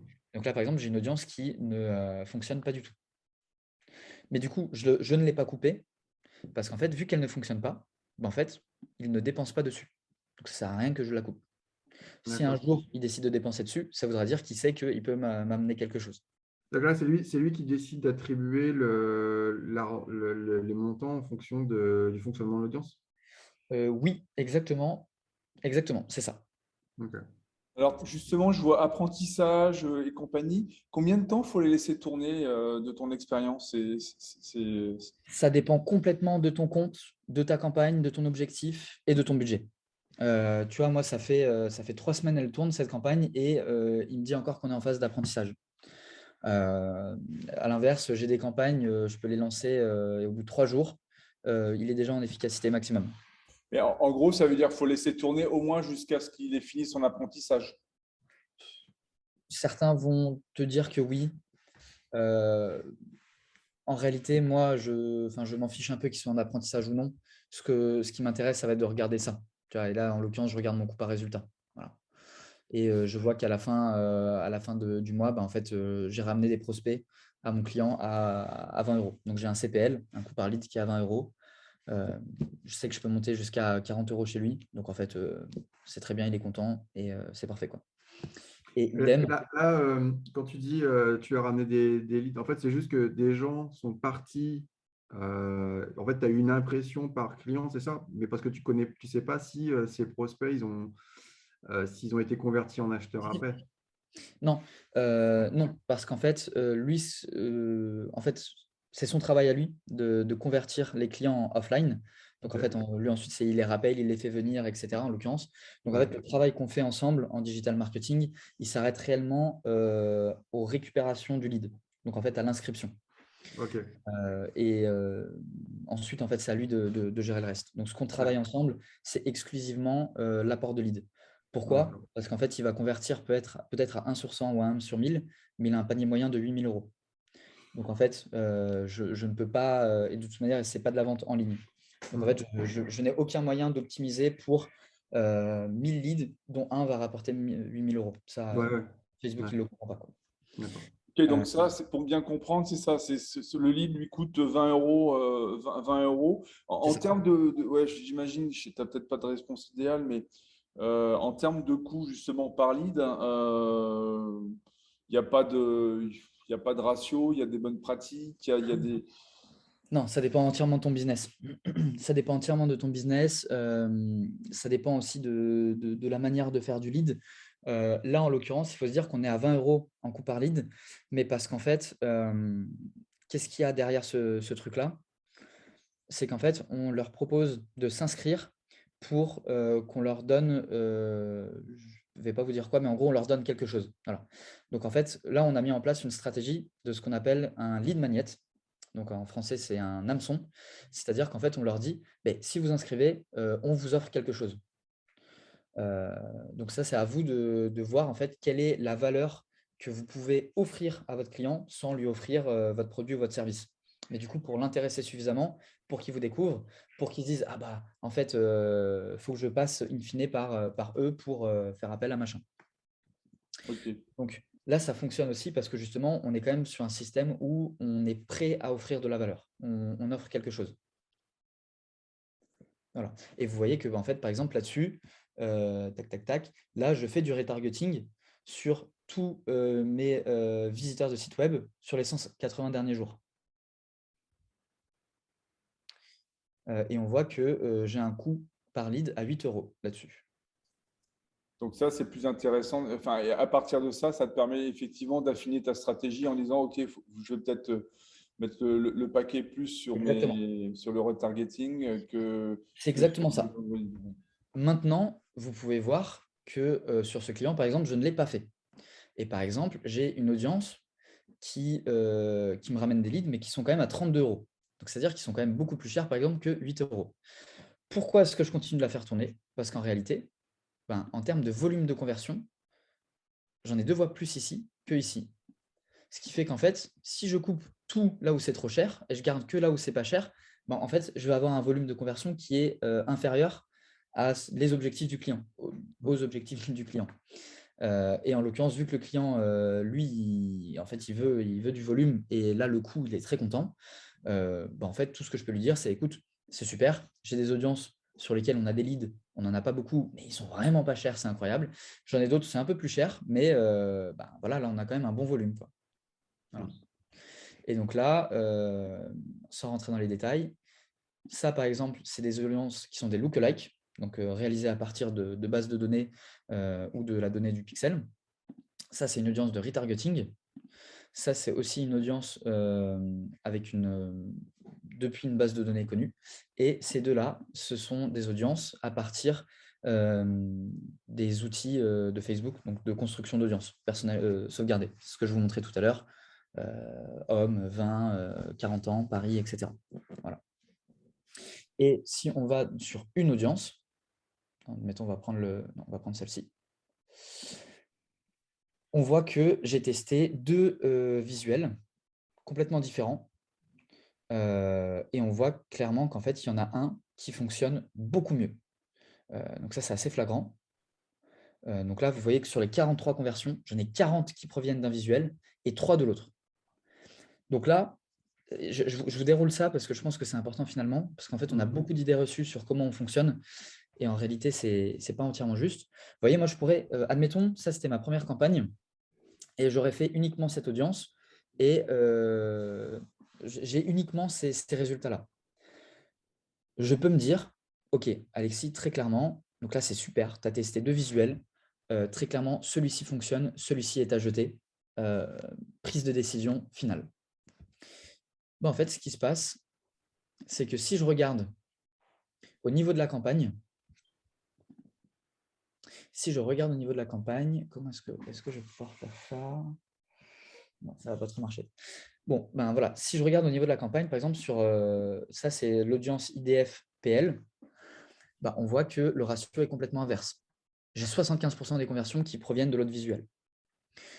Sur cette autre ad set qui est IDF Student, ok, on était sur celui-ci. Donc voilà, on voit que c'est très clairement le visuel vert qui l'emporte.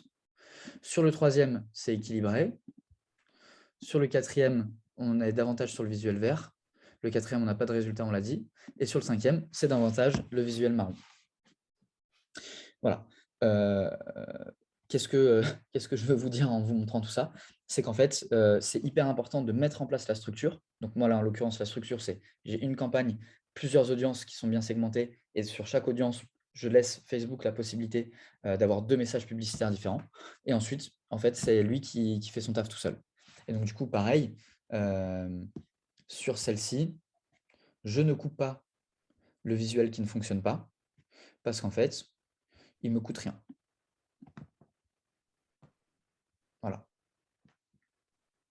Et en fait, même s'il déclenche moins, en fait, il continue quand même de me déclencher à 25 € par prospect. Donc, de toute manière, je suis dans mes coûts.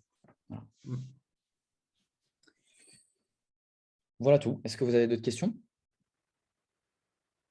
Ok, super. Alors, on était à l'heure. Là, on n'est plus du tout à l'heure. Donc, je vais essayer de speeder. Donc, on a l'initialisation Facebook Ads avec GTM. On a l'édito. 3e page, on a l'initialisation Google Ads. Bon, vous voyez, c'est quand même déjà beaucoup plus simple. C'est beaucoup plus simple. L'URL principale pour les Google Ads, c'est celle-ci, ads.google.com. Si vous avez déjà un compte, vous cliquez sur se connecter et il vous demande de vous connecter sur le compte que vous voulez. Si vous n'en avez pas déjà, vous faites nouveau compte Google Ads. Nouveau compte Google Ads. Vous êtes obligé, pour initialiser un compte Google Ads, de passer par ces étapes. En sachant que c'est des étapes qui sont absolument inutiles et qu'il va falloir défaire une fois que vous avez ouvert votre compte. Ne me demandez pas pourquoi, c'est comme ça, on n'y peut rien. Donc, là, vous répondez aux questions de Google. Sincèrement, on s'en fiche. On va lui mettre générer des ventes ou d'inscriptions sur un site web. OK. Ici, ah oui, donc là, il me propose déjà de fusionner mon compte Google Ads avec une page établissement Google My Business. Les pages établissement Google My Business, c'est ceci. Quand vous tapez, admettons, on reprend mon client qui s'appelle Diploma Santé. Quand on le tape sur Google, il y a ça qui sort. Donc ça, c'est ce qu'on appelle une page établissement Google My Business. Okay, donc ça, il nous propose de directement le connecter. Si vous pouvez, faites-le. Ça vous permettra d'avoir automatiquement une extension de lieu. Je reviens après sur ce que c'est. Je lui donne le nom de l'établissement. C'est Diploma Santé. Je lui donne l'URL du site web. Hop, on est où? On est ici. Tac, tac, tac. Il regarde le site.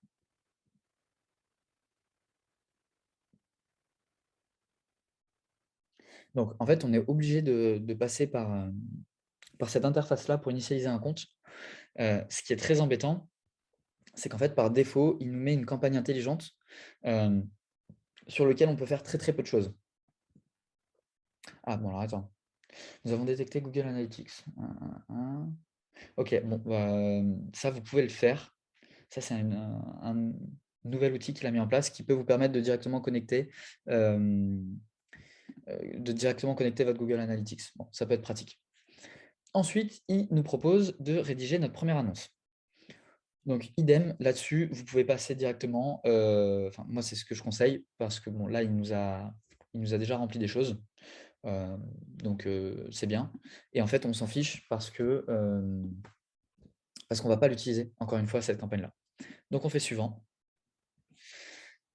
Là, il veut qu'on lui associe des thèmes. Bon, voilà, là, il m'a trouvé école de médecine. On va lui rajouter prépa médecine. Idem, encore une fois, ça ne sert à rien. Ah, c'est pas non. Ça, c'est les keywords sur lesquels il veut diffuser sur cette campagne intelligente. Mais encore une fois, on ne va pas l'utiliser.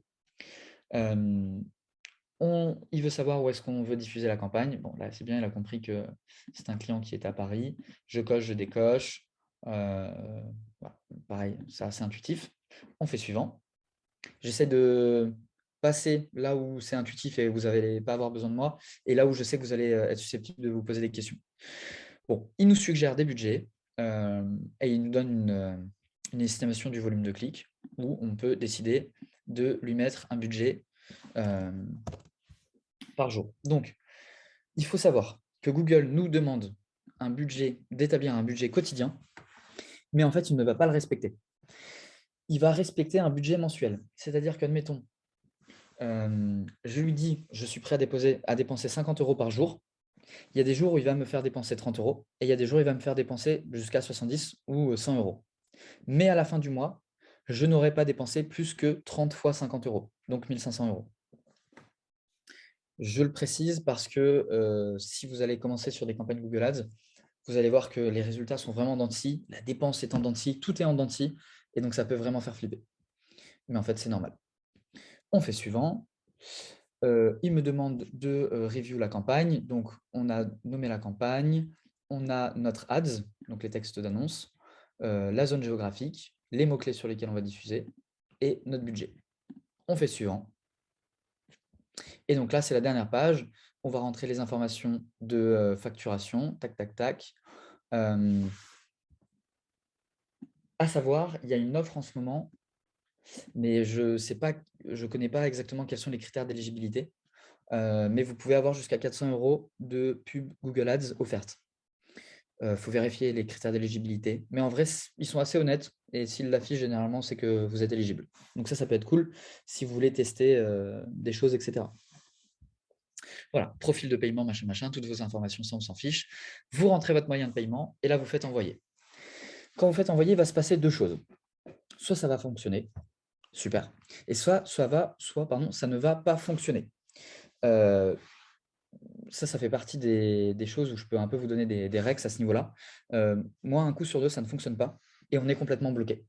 On fait envoyer, le système de double sécurité de la banque s'active, on ouvre l'application, on dit oui, on reçoit le SMS, on reçoit le code, machin, et en fait, on ne passe pas ce barrage.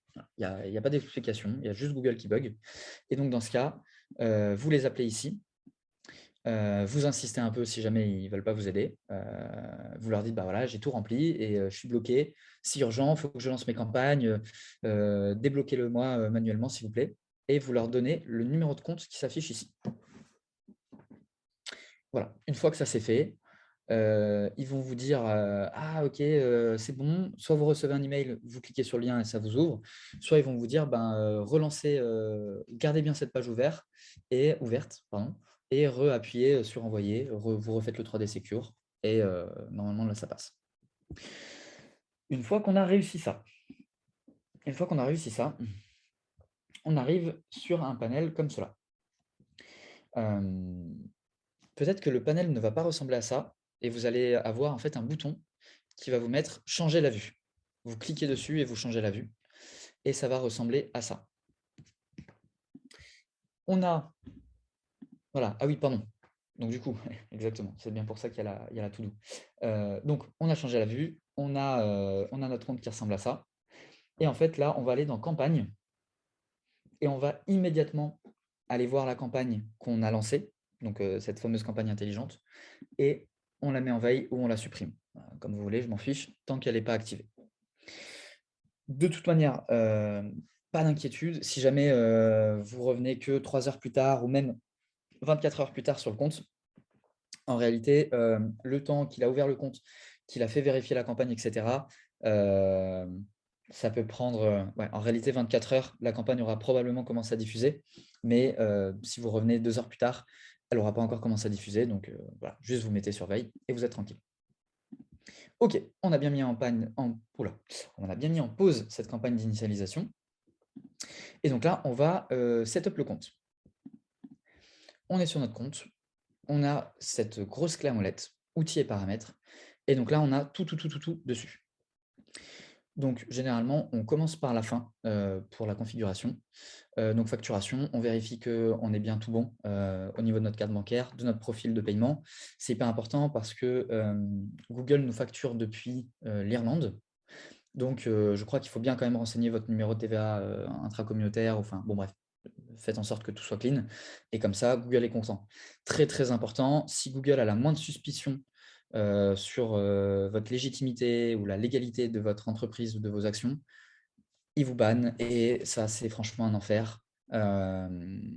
Votre moyen de paiement est flagué, votre adresse email est flaguée, tout peut être flagué et ensuite, pour réouvrir un compte, ça peut rapidement être compliqué. Donc, on fait les choses correctement et on fait en sorte que Google nous apprécie. On a mis tout ça en place. Je creuse ici, accès et sécurité. Ok, je suis allé là. Et je vois dans les utilisateurs, je peux ajouter les membres de mon entreprise. admettons, j'ai déjà créé ma boîte. Alors, je sais pas, je pense à toi, Salim. C'est safenight.fr. Admettons ton domaine. Admettons, je veux te mettre en admin sur le compte. Normalement, ça ne va pas marcher. J'espère que ça ne va pas marcher. Voilà. Donc là, ça ne va pas marcher parce qu'il va te dire, en fait, là, tu essayes d'ajouter un utilisateur dont l'adresse email est sur un domaine qu'il ne reconnaît pas. Donc pour ça, on va dans sécurité et on lui dit, en fait, je veux ajouter encore un domaine qui est safenight.fr. J'enregistre et je crois que c'est automatique. Tu pourras revenir ici et tu pourras bien rajouter ton adresse email. Sinon, si tu as une adresse Gmail, ça, c'est pas un problème. Il le reconnaît par défaut. Forcément, c'est lui. OK, on a rajouté nos collègues dans la boîte. Très, très bien. On peut voir. Non, c'est pas ici. On va faire compte associé. Enfin, on peut faire compte associé, on peut ne pas le faire. Si vous avez un HubSpot, si vous avez un CRM un peu particulier, si vous êtes un e-commerce, etc. Parce que là, je ne vais pas du tout avoir le temps de le développer. Vous pouvez en fait connecter tous ces éléments là-dessus. Voilà, vous avez une intégration Shopify, vous avez une intégration HubSpot, vous avez une intégration Zapier si vous faites un peu des systèmes d'automatisation, etc. Voilà, vous pouvez mettre plein de choses là-dessus. À défaut, nous, ce qu'on veut faire, donc admettons, on est un site e-commerce. Et donc on veut en mettre en place des conversions. Les balises les plus importantes qu'il va falloir mettre en place, c'est le tracking des appels, puisque généralement, sur votre annonce Google Ads, vous faites en sorte d'avoir votre numéro de téléphone, puisqu'en fait, ça va vous permettre de déclencher très facilement des appels. C'est hyper puissant, vraiment ça, je vous le recommande. Si ça rentre dans votre stratégie business, vraiment faites en sorte d'avoir un standard, de pouvoir déclencher des appels. Ça marche super bien. Donc, on va admettre qu'on a un standard, donc on veut traquer les appels et on veut traquer un formulaire d'inscription, parce qu'on est une plateforme de lead. Je ne vous le fais pas le e-commerce, c'est un peu plus complexe. On fait une nouvelle action de conversion. Et donc là, par exemple, on est sur appel téléphonique. Il nous donne 3 possibilités. En réalité, les 2 dernières sont les mêmes. Donc là, je n'ai pas de reco là-dessus. Vous faites l'un ou l'autre. La première, c'est l'appel sur l'extension d'annonce. Et la deuxième, c'est sur le numéro de téléphone qui est affiché sur le site web. Pour l'extension d'annonce, on fait continuer. Donc, on va mettre tracking des appels sur Ads. On peut lui dire d'utiliser une valeur. Admettons, vous savez que vous, en fait, 3 appels, vous déclenchez un client et un client, le panier moyen, c'est 100 €. Bon, vous mettez 33 € en valeur. Sinon, par défaut, vous n'utilisez pas de valeur. C'est quand même plus simple. Par défaut, il vous conseille de comptabiliser une seule interaction. Ce qui veut dire qu'une même personne qui va vous appeler 3 fois, ça va être considéré comme une seule conversion. Si pour vous, une personne qui vous appelle 3 fois, ça veut dire 3 conversions ou 3 clients, vous mettez toutes. Et généralement, c'est une. Ensuite, là, dans les paramètres, hyper important par défaut, puisqu'en fait, Google va être capable de traquer vos appels. Donc, en fait, par défaut, il va déclencher une conversion uniquement si l'appel a duré plus de 60 secondes. Un appel qui dure 60 secondes, c'est super long. Nous, on conseille plutôt de mettre 15 secondes par défaut. Un appel qui dure 15 secondes, ce n'est pas juste « oui, bonjour, je me suis trompé, au revoir ». C'est « oui, bonjour, ok, qu'est-ce qu'il en est? Est-ce que vous avez des dispos? Je peux réserver, je peux machin, j'ai 2 questions, etc. » Alexis? Oui. Je peux t'interrompre Bien sur sûr. l'appel. En fait, l'appel est comptabilisé que si tu passes l'appel via Google. En fait, ce qui va se passer, en seconde page, normalement c'est en seconde page, je vais vérifier ça. En fait, il va te demander ton numéro de téléphone et il va te remplacer ton numéro de téléphone par un autre numéro dans l'annonce. Ce qui fait qu'en fait, ton prospect, il va taper ce numéro qui en fait n'est pas le tien, mais qui redirige bien vers ton numéro de téléphone. Et c'est comme ça que Google va pouvoir traquer ton appel. Ok. Voilà. Ok. Voilà. Ouais, du coup, effectivement, c'est que, en fait, vu que je fonce, je ne prends pas le temps d'expliquer ça, mais du coup, forcément, vous pouvez pas le deviner. Ouais. Et en fait, ça va être exactement la même chose quand on va installer le suivi des appels, non plus depuis les annonces, mais depuis votre site web. En fait, ce qu'on va créer, mais je ne vais pas avoir le temps de vous le montrer là, en fait, on va créer une balise depuis Google Tag Manager. Donc, c'est là où vous allez comprendre la puissance de cet outil. Et en fait, vous allez lui dire, moi, sur mon site, mon numéro, c'est 04 76 machin, machin, machin. Et en fait, pour tous les utilisateurs qui viennent de Google Ads, le numéro de téléphone sur votre site web ne va pas être votre 04 76 machin, ça va être un autre numéro qui, quand va être appelé, va déclencher votre numéro de téléphone. Et vous n'avez rien besoin de faire. Hein. Ça touche. En fait, c'est vraiment une couche de données qui vient sur l'affichage de votre site, mais on ne touche pas à votre WordPress, on ne touche pas à votre Shopify, ni quoi que ce soit. Donc ça, c'est assez dingue. Voilà. Donc, on lui dit, pour moi, un appel qui a un minimum de valeur, c'est 15 secondes. On peut étendre le suivi de la conversion après le clic au maximum. Sinon, 30 jours, c'est très bien. Mais, voilà, on peut mettre 60 jours. Et modèle d'attribution. Alors ça, pareil, ça c'est un énorme sujet sur lequel je ne peux pas dérouler là-dessus. Mais moi, par défaut, je vous conseille de mettre le modèle d'attribution soit basé sur la position, soit basé sur les données, soit linéaire. Mais voilà, par défaut, on va mettre sur la position. Donc sur la position, comment est-ce qu'il fonctionne déjà?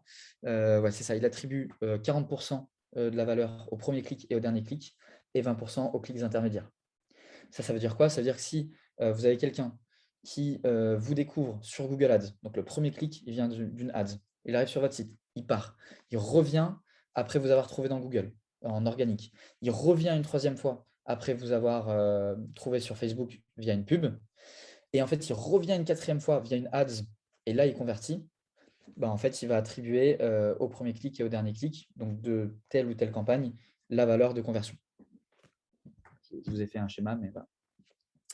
Là-dessus, on continue. Voilà. Ah ouais, ok. En fait, là, il me demande même plus mon numéro de téléphone.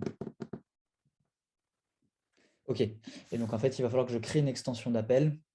Donc là, j'ai créé. Elle est où? Ah oui, alors du coup, là, vu que j'en ai plein, je ne sais plus où aller. Mais en gros, donc là, j'ai créé une conversion, enfin un suivi d'appel dans mes ads. Je vais retourner dans Google Ads. Et en fait, là, je vais aller dans Extensions. Donc, on est sur ce panel. Et c'est là où je vais pouvoir créer toutes mes extensions. Alors, je vais aller vite. Moi, je vous conseille de créer des extensions de liens. Donc, ce qui vous permet, en fait, dans une annonce, d'avoir… Est-ce qu'on peut faire un exemple? Voilà. Là, ici, vous avez… Donc, ça, c'est une annonce. OK. Comment est-ce qu'on décrit une annonce? On a des titres de 30 caractères. Donc, ici, on en a 2.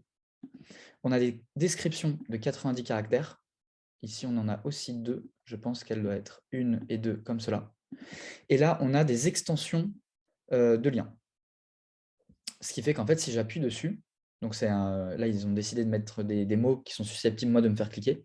Donc, free trial, LinkedIn automation, pricing.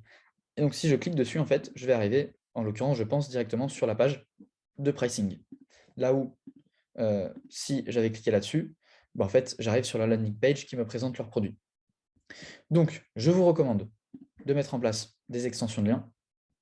Des extensions d'accroche, c'est comme des extensions de liens, mais sauf qu'en fait, elles ne sont pas cliquables. Donc là, vous mettez simplement un peu des mots-clés qui vous semblent importants.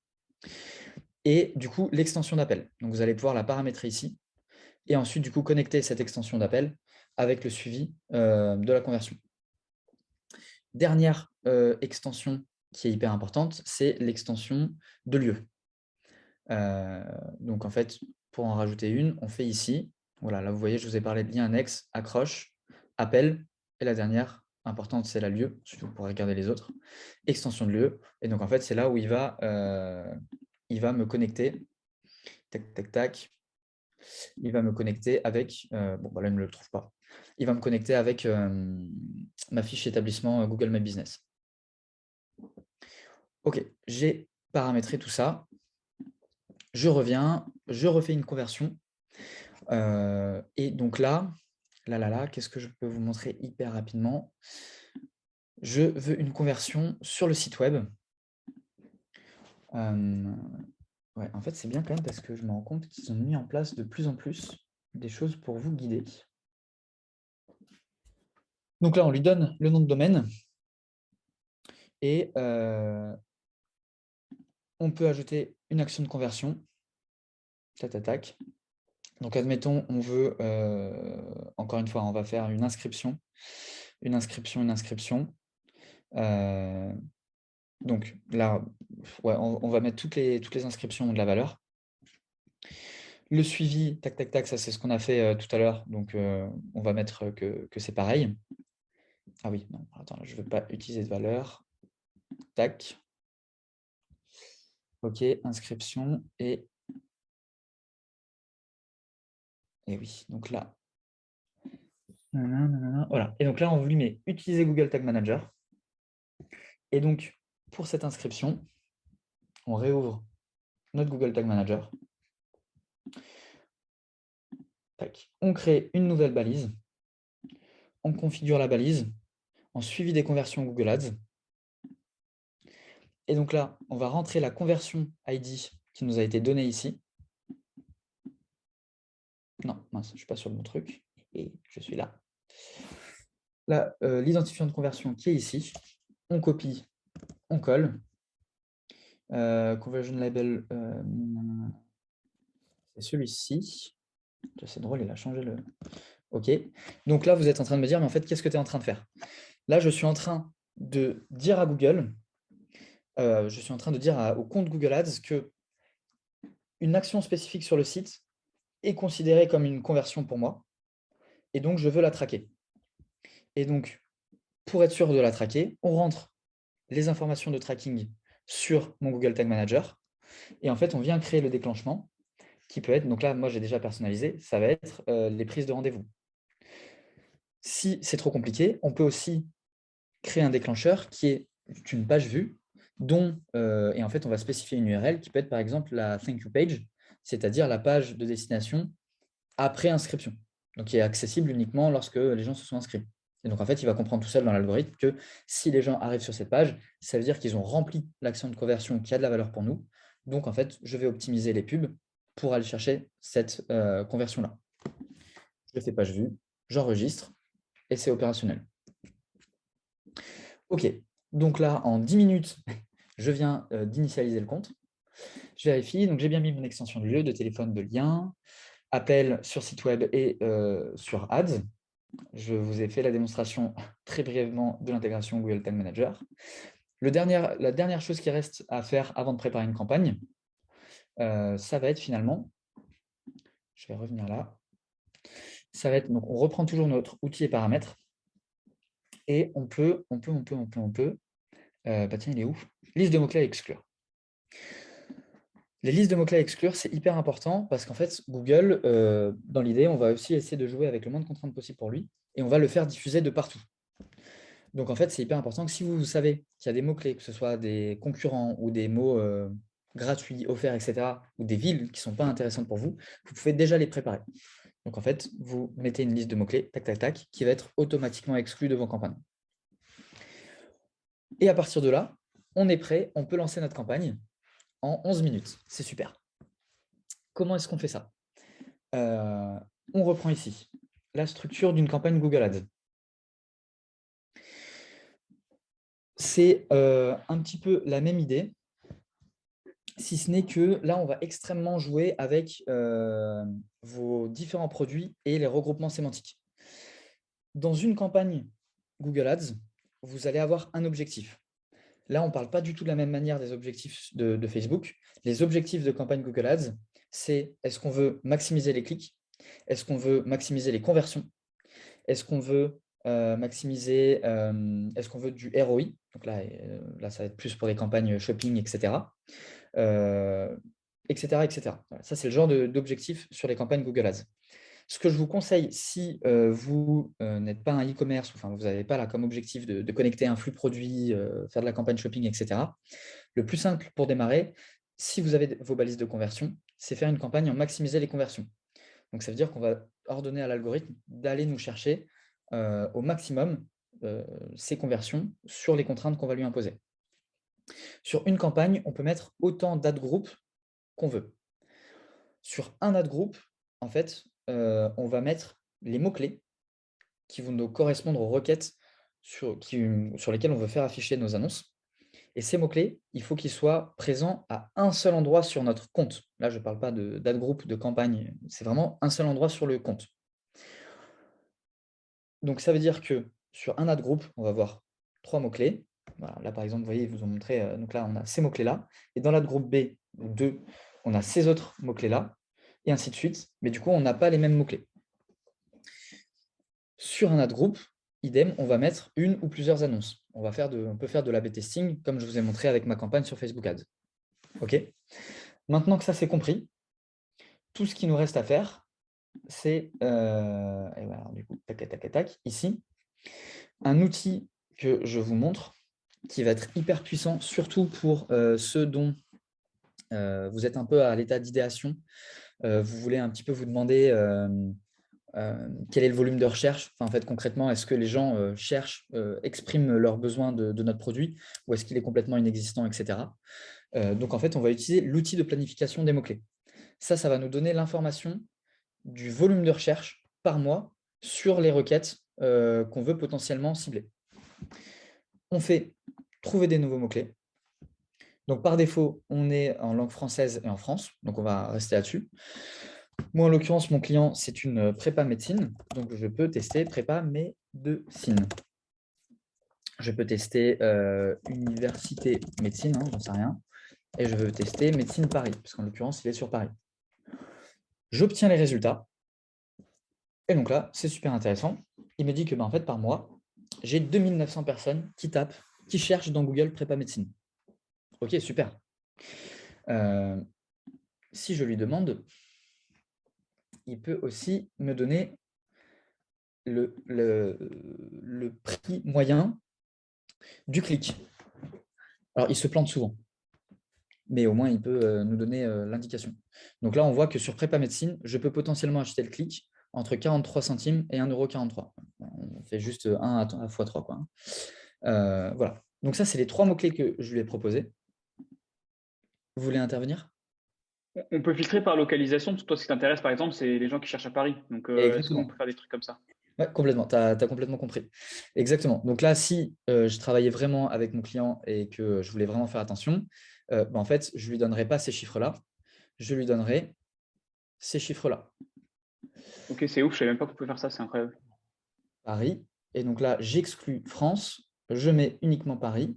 Mais bon, en fait, on voit que Paris, en fait, la zone Paris, ça couvre 50% du volume de recherche de toute la France, tout confondu. Hop.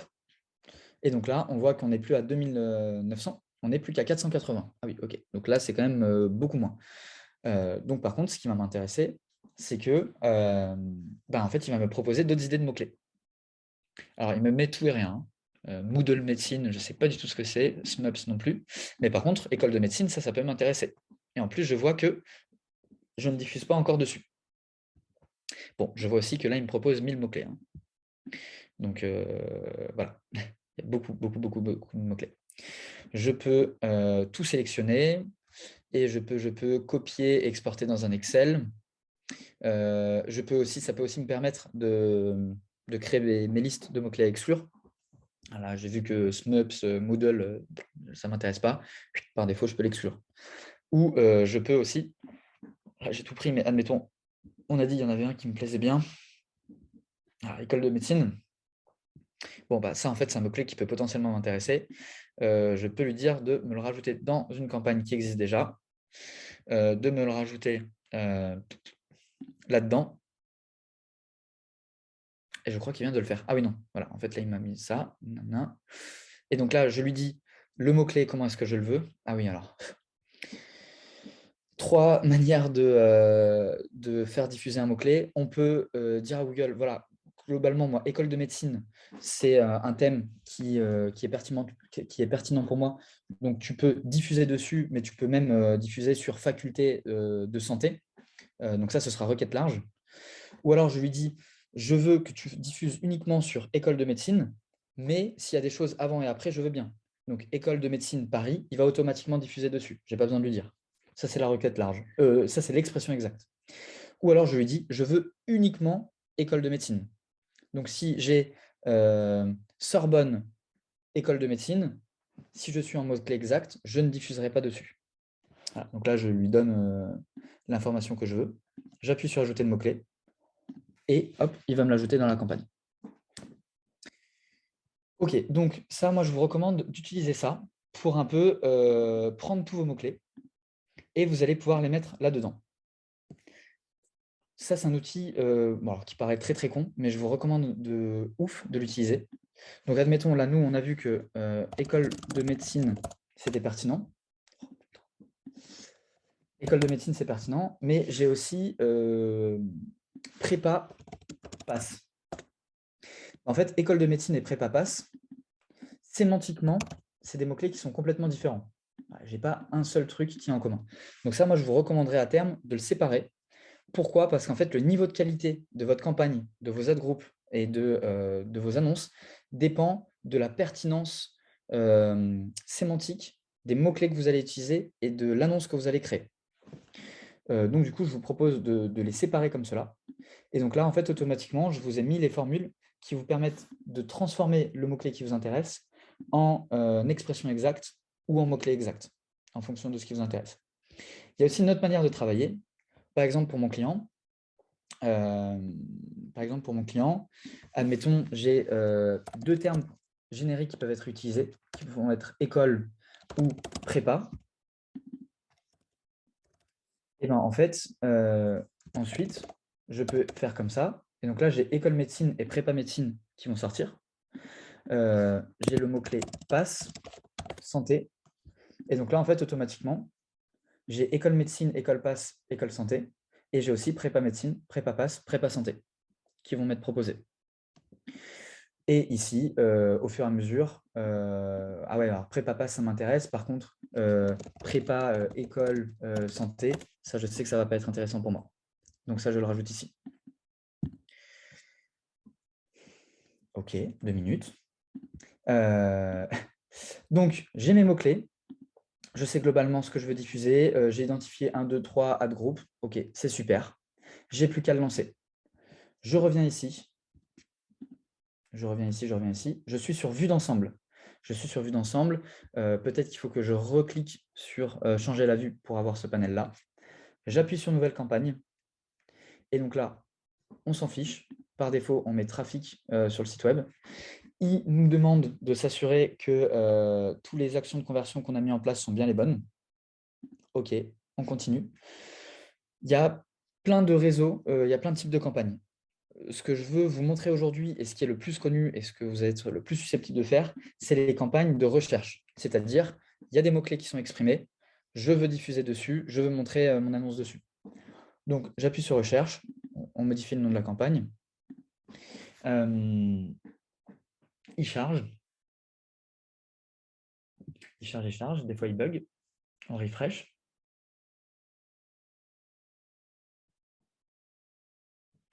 Tac.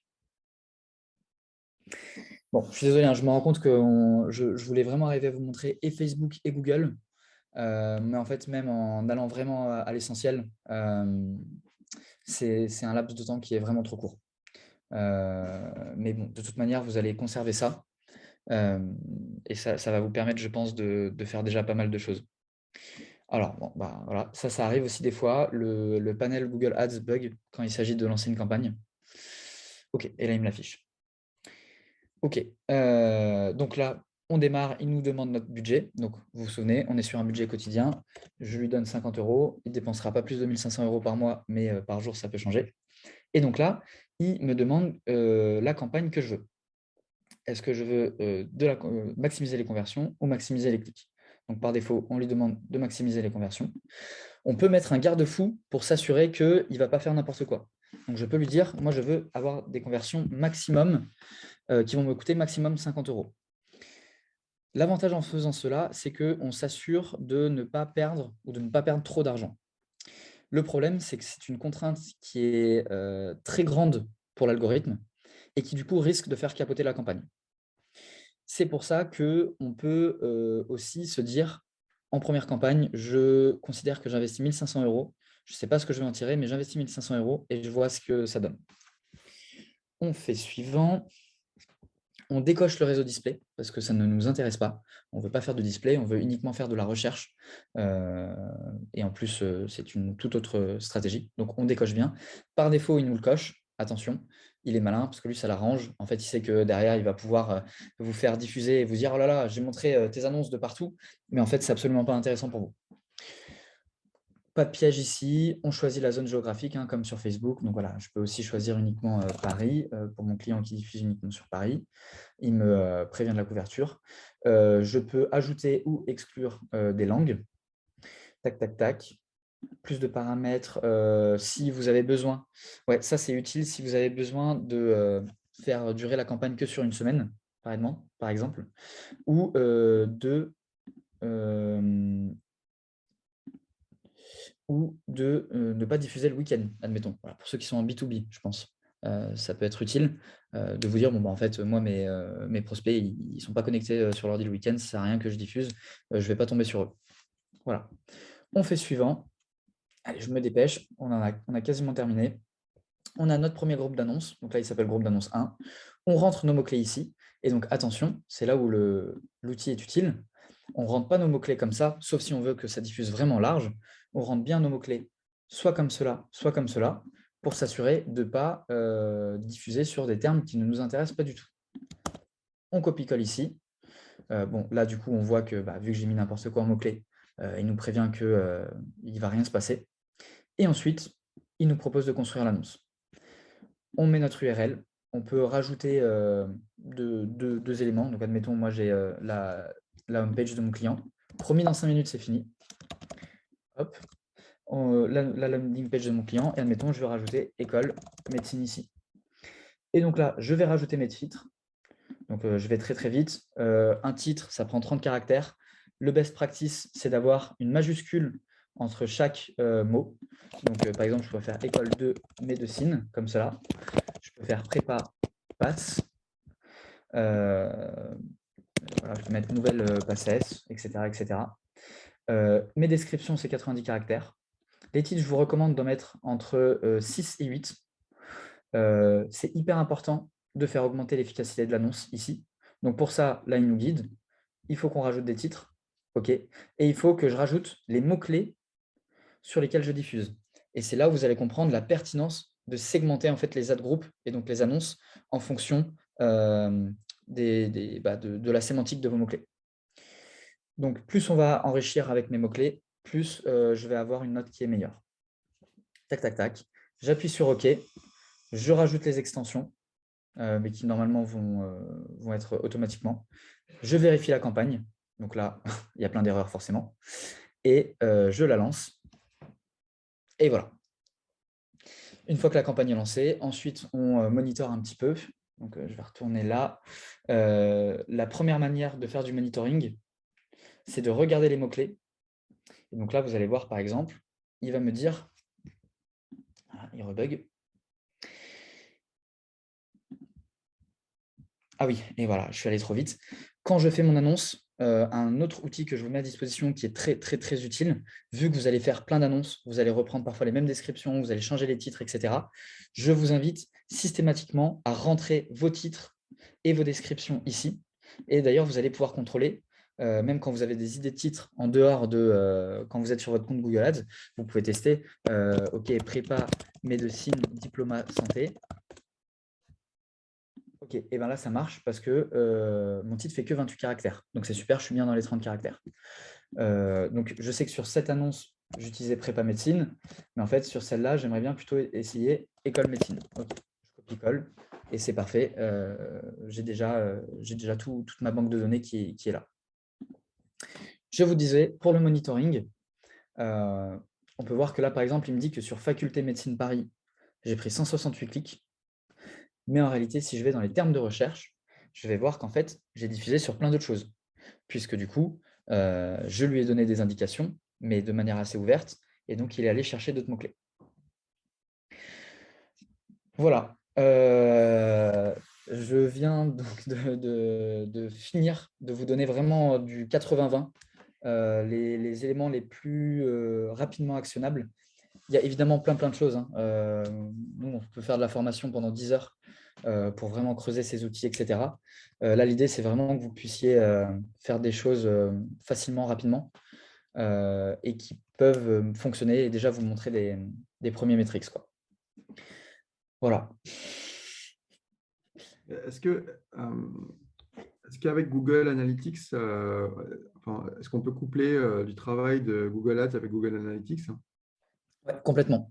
Première chose, déjà, tu peux connecter tes éléments de conversion, tes objectifs de conversion qui peuvent déjà être paramétrés sur Google Analytics. Tu peux les importer dans Google Ads. Ça peut être très pratique.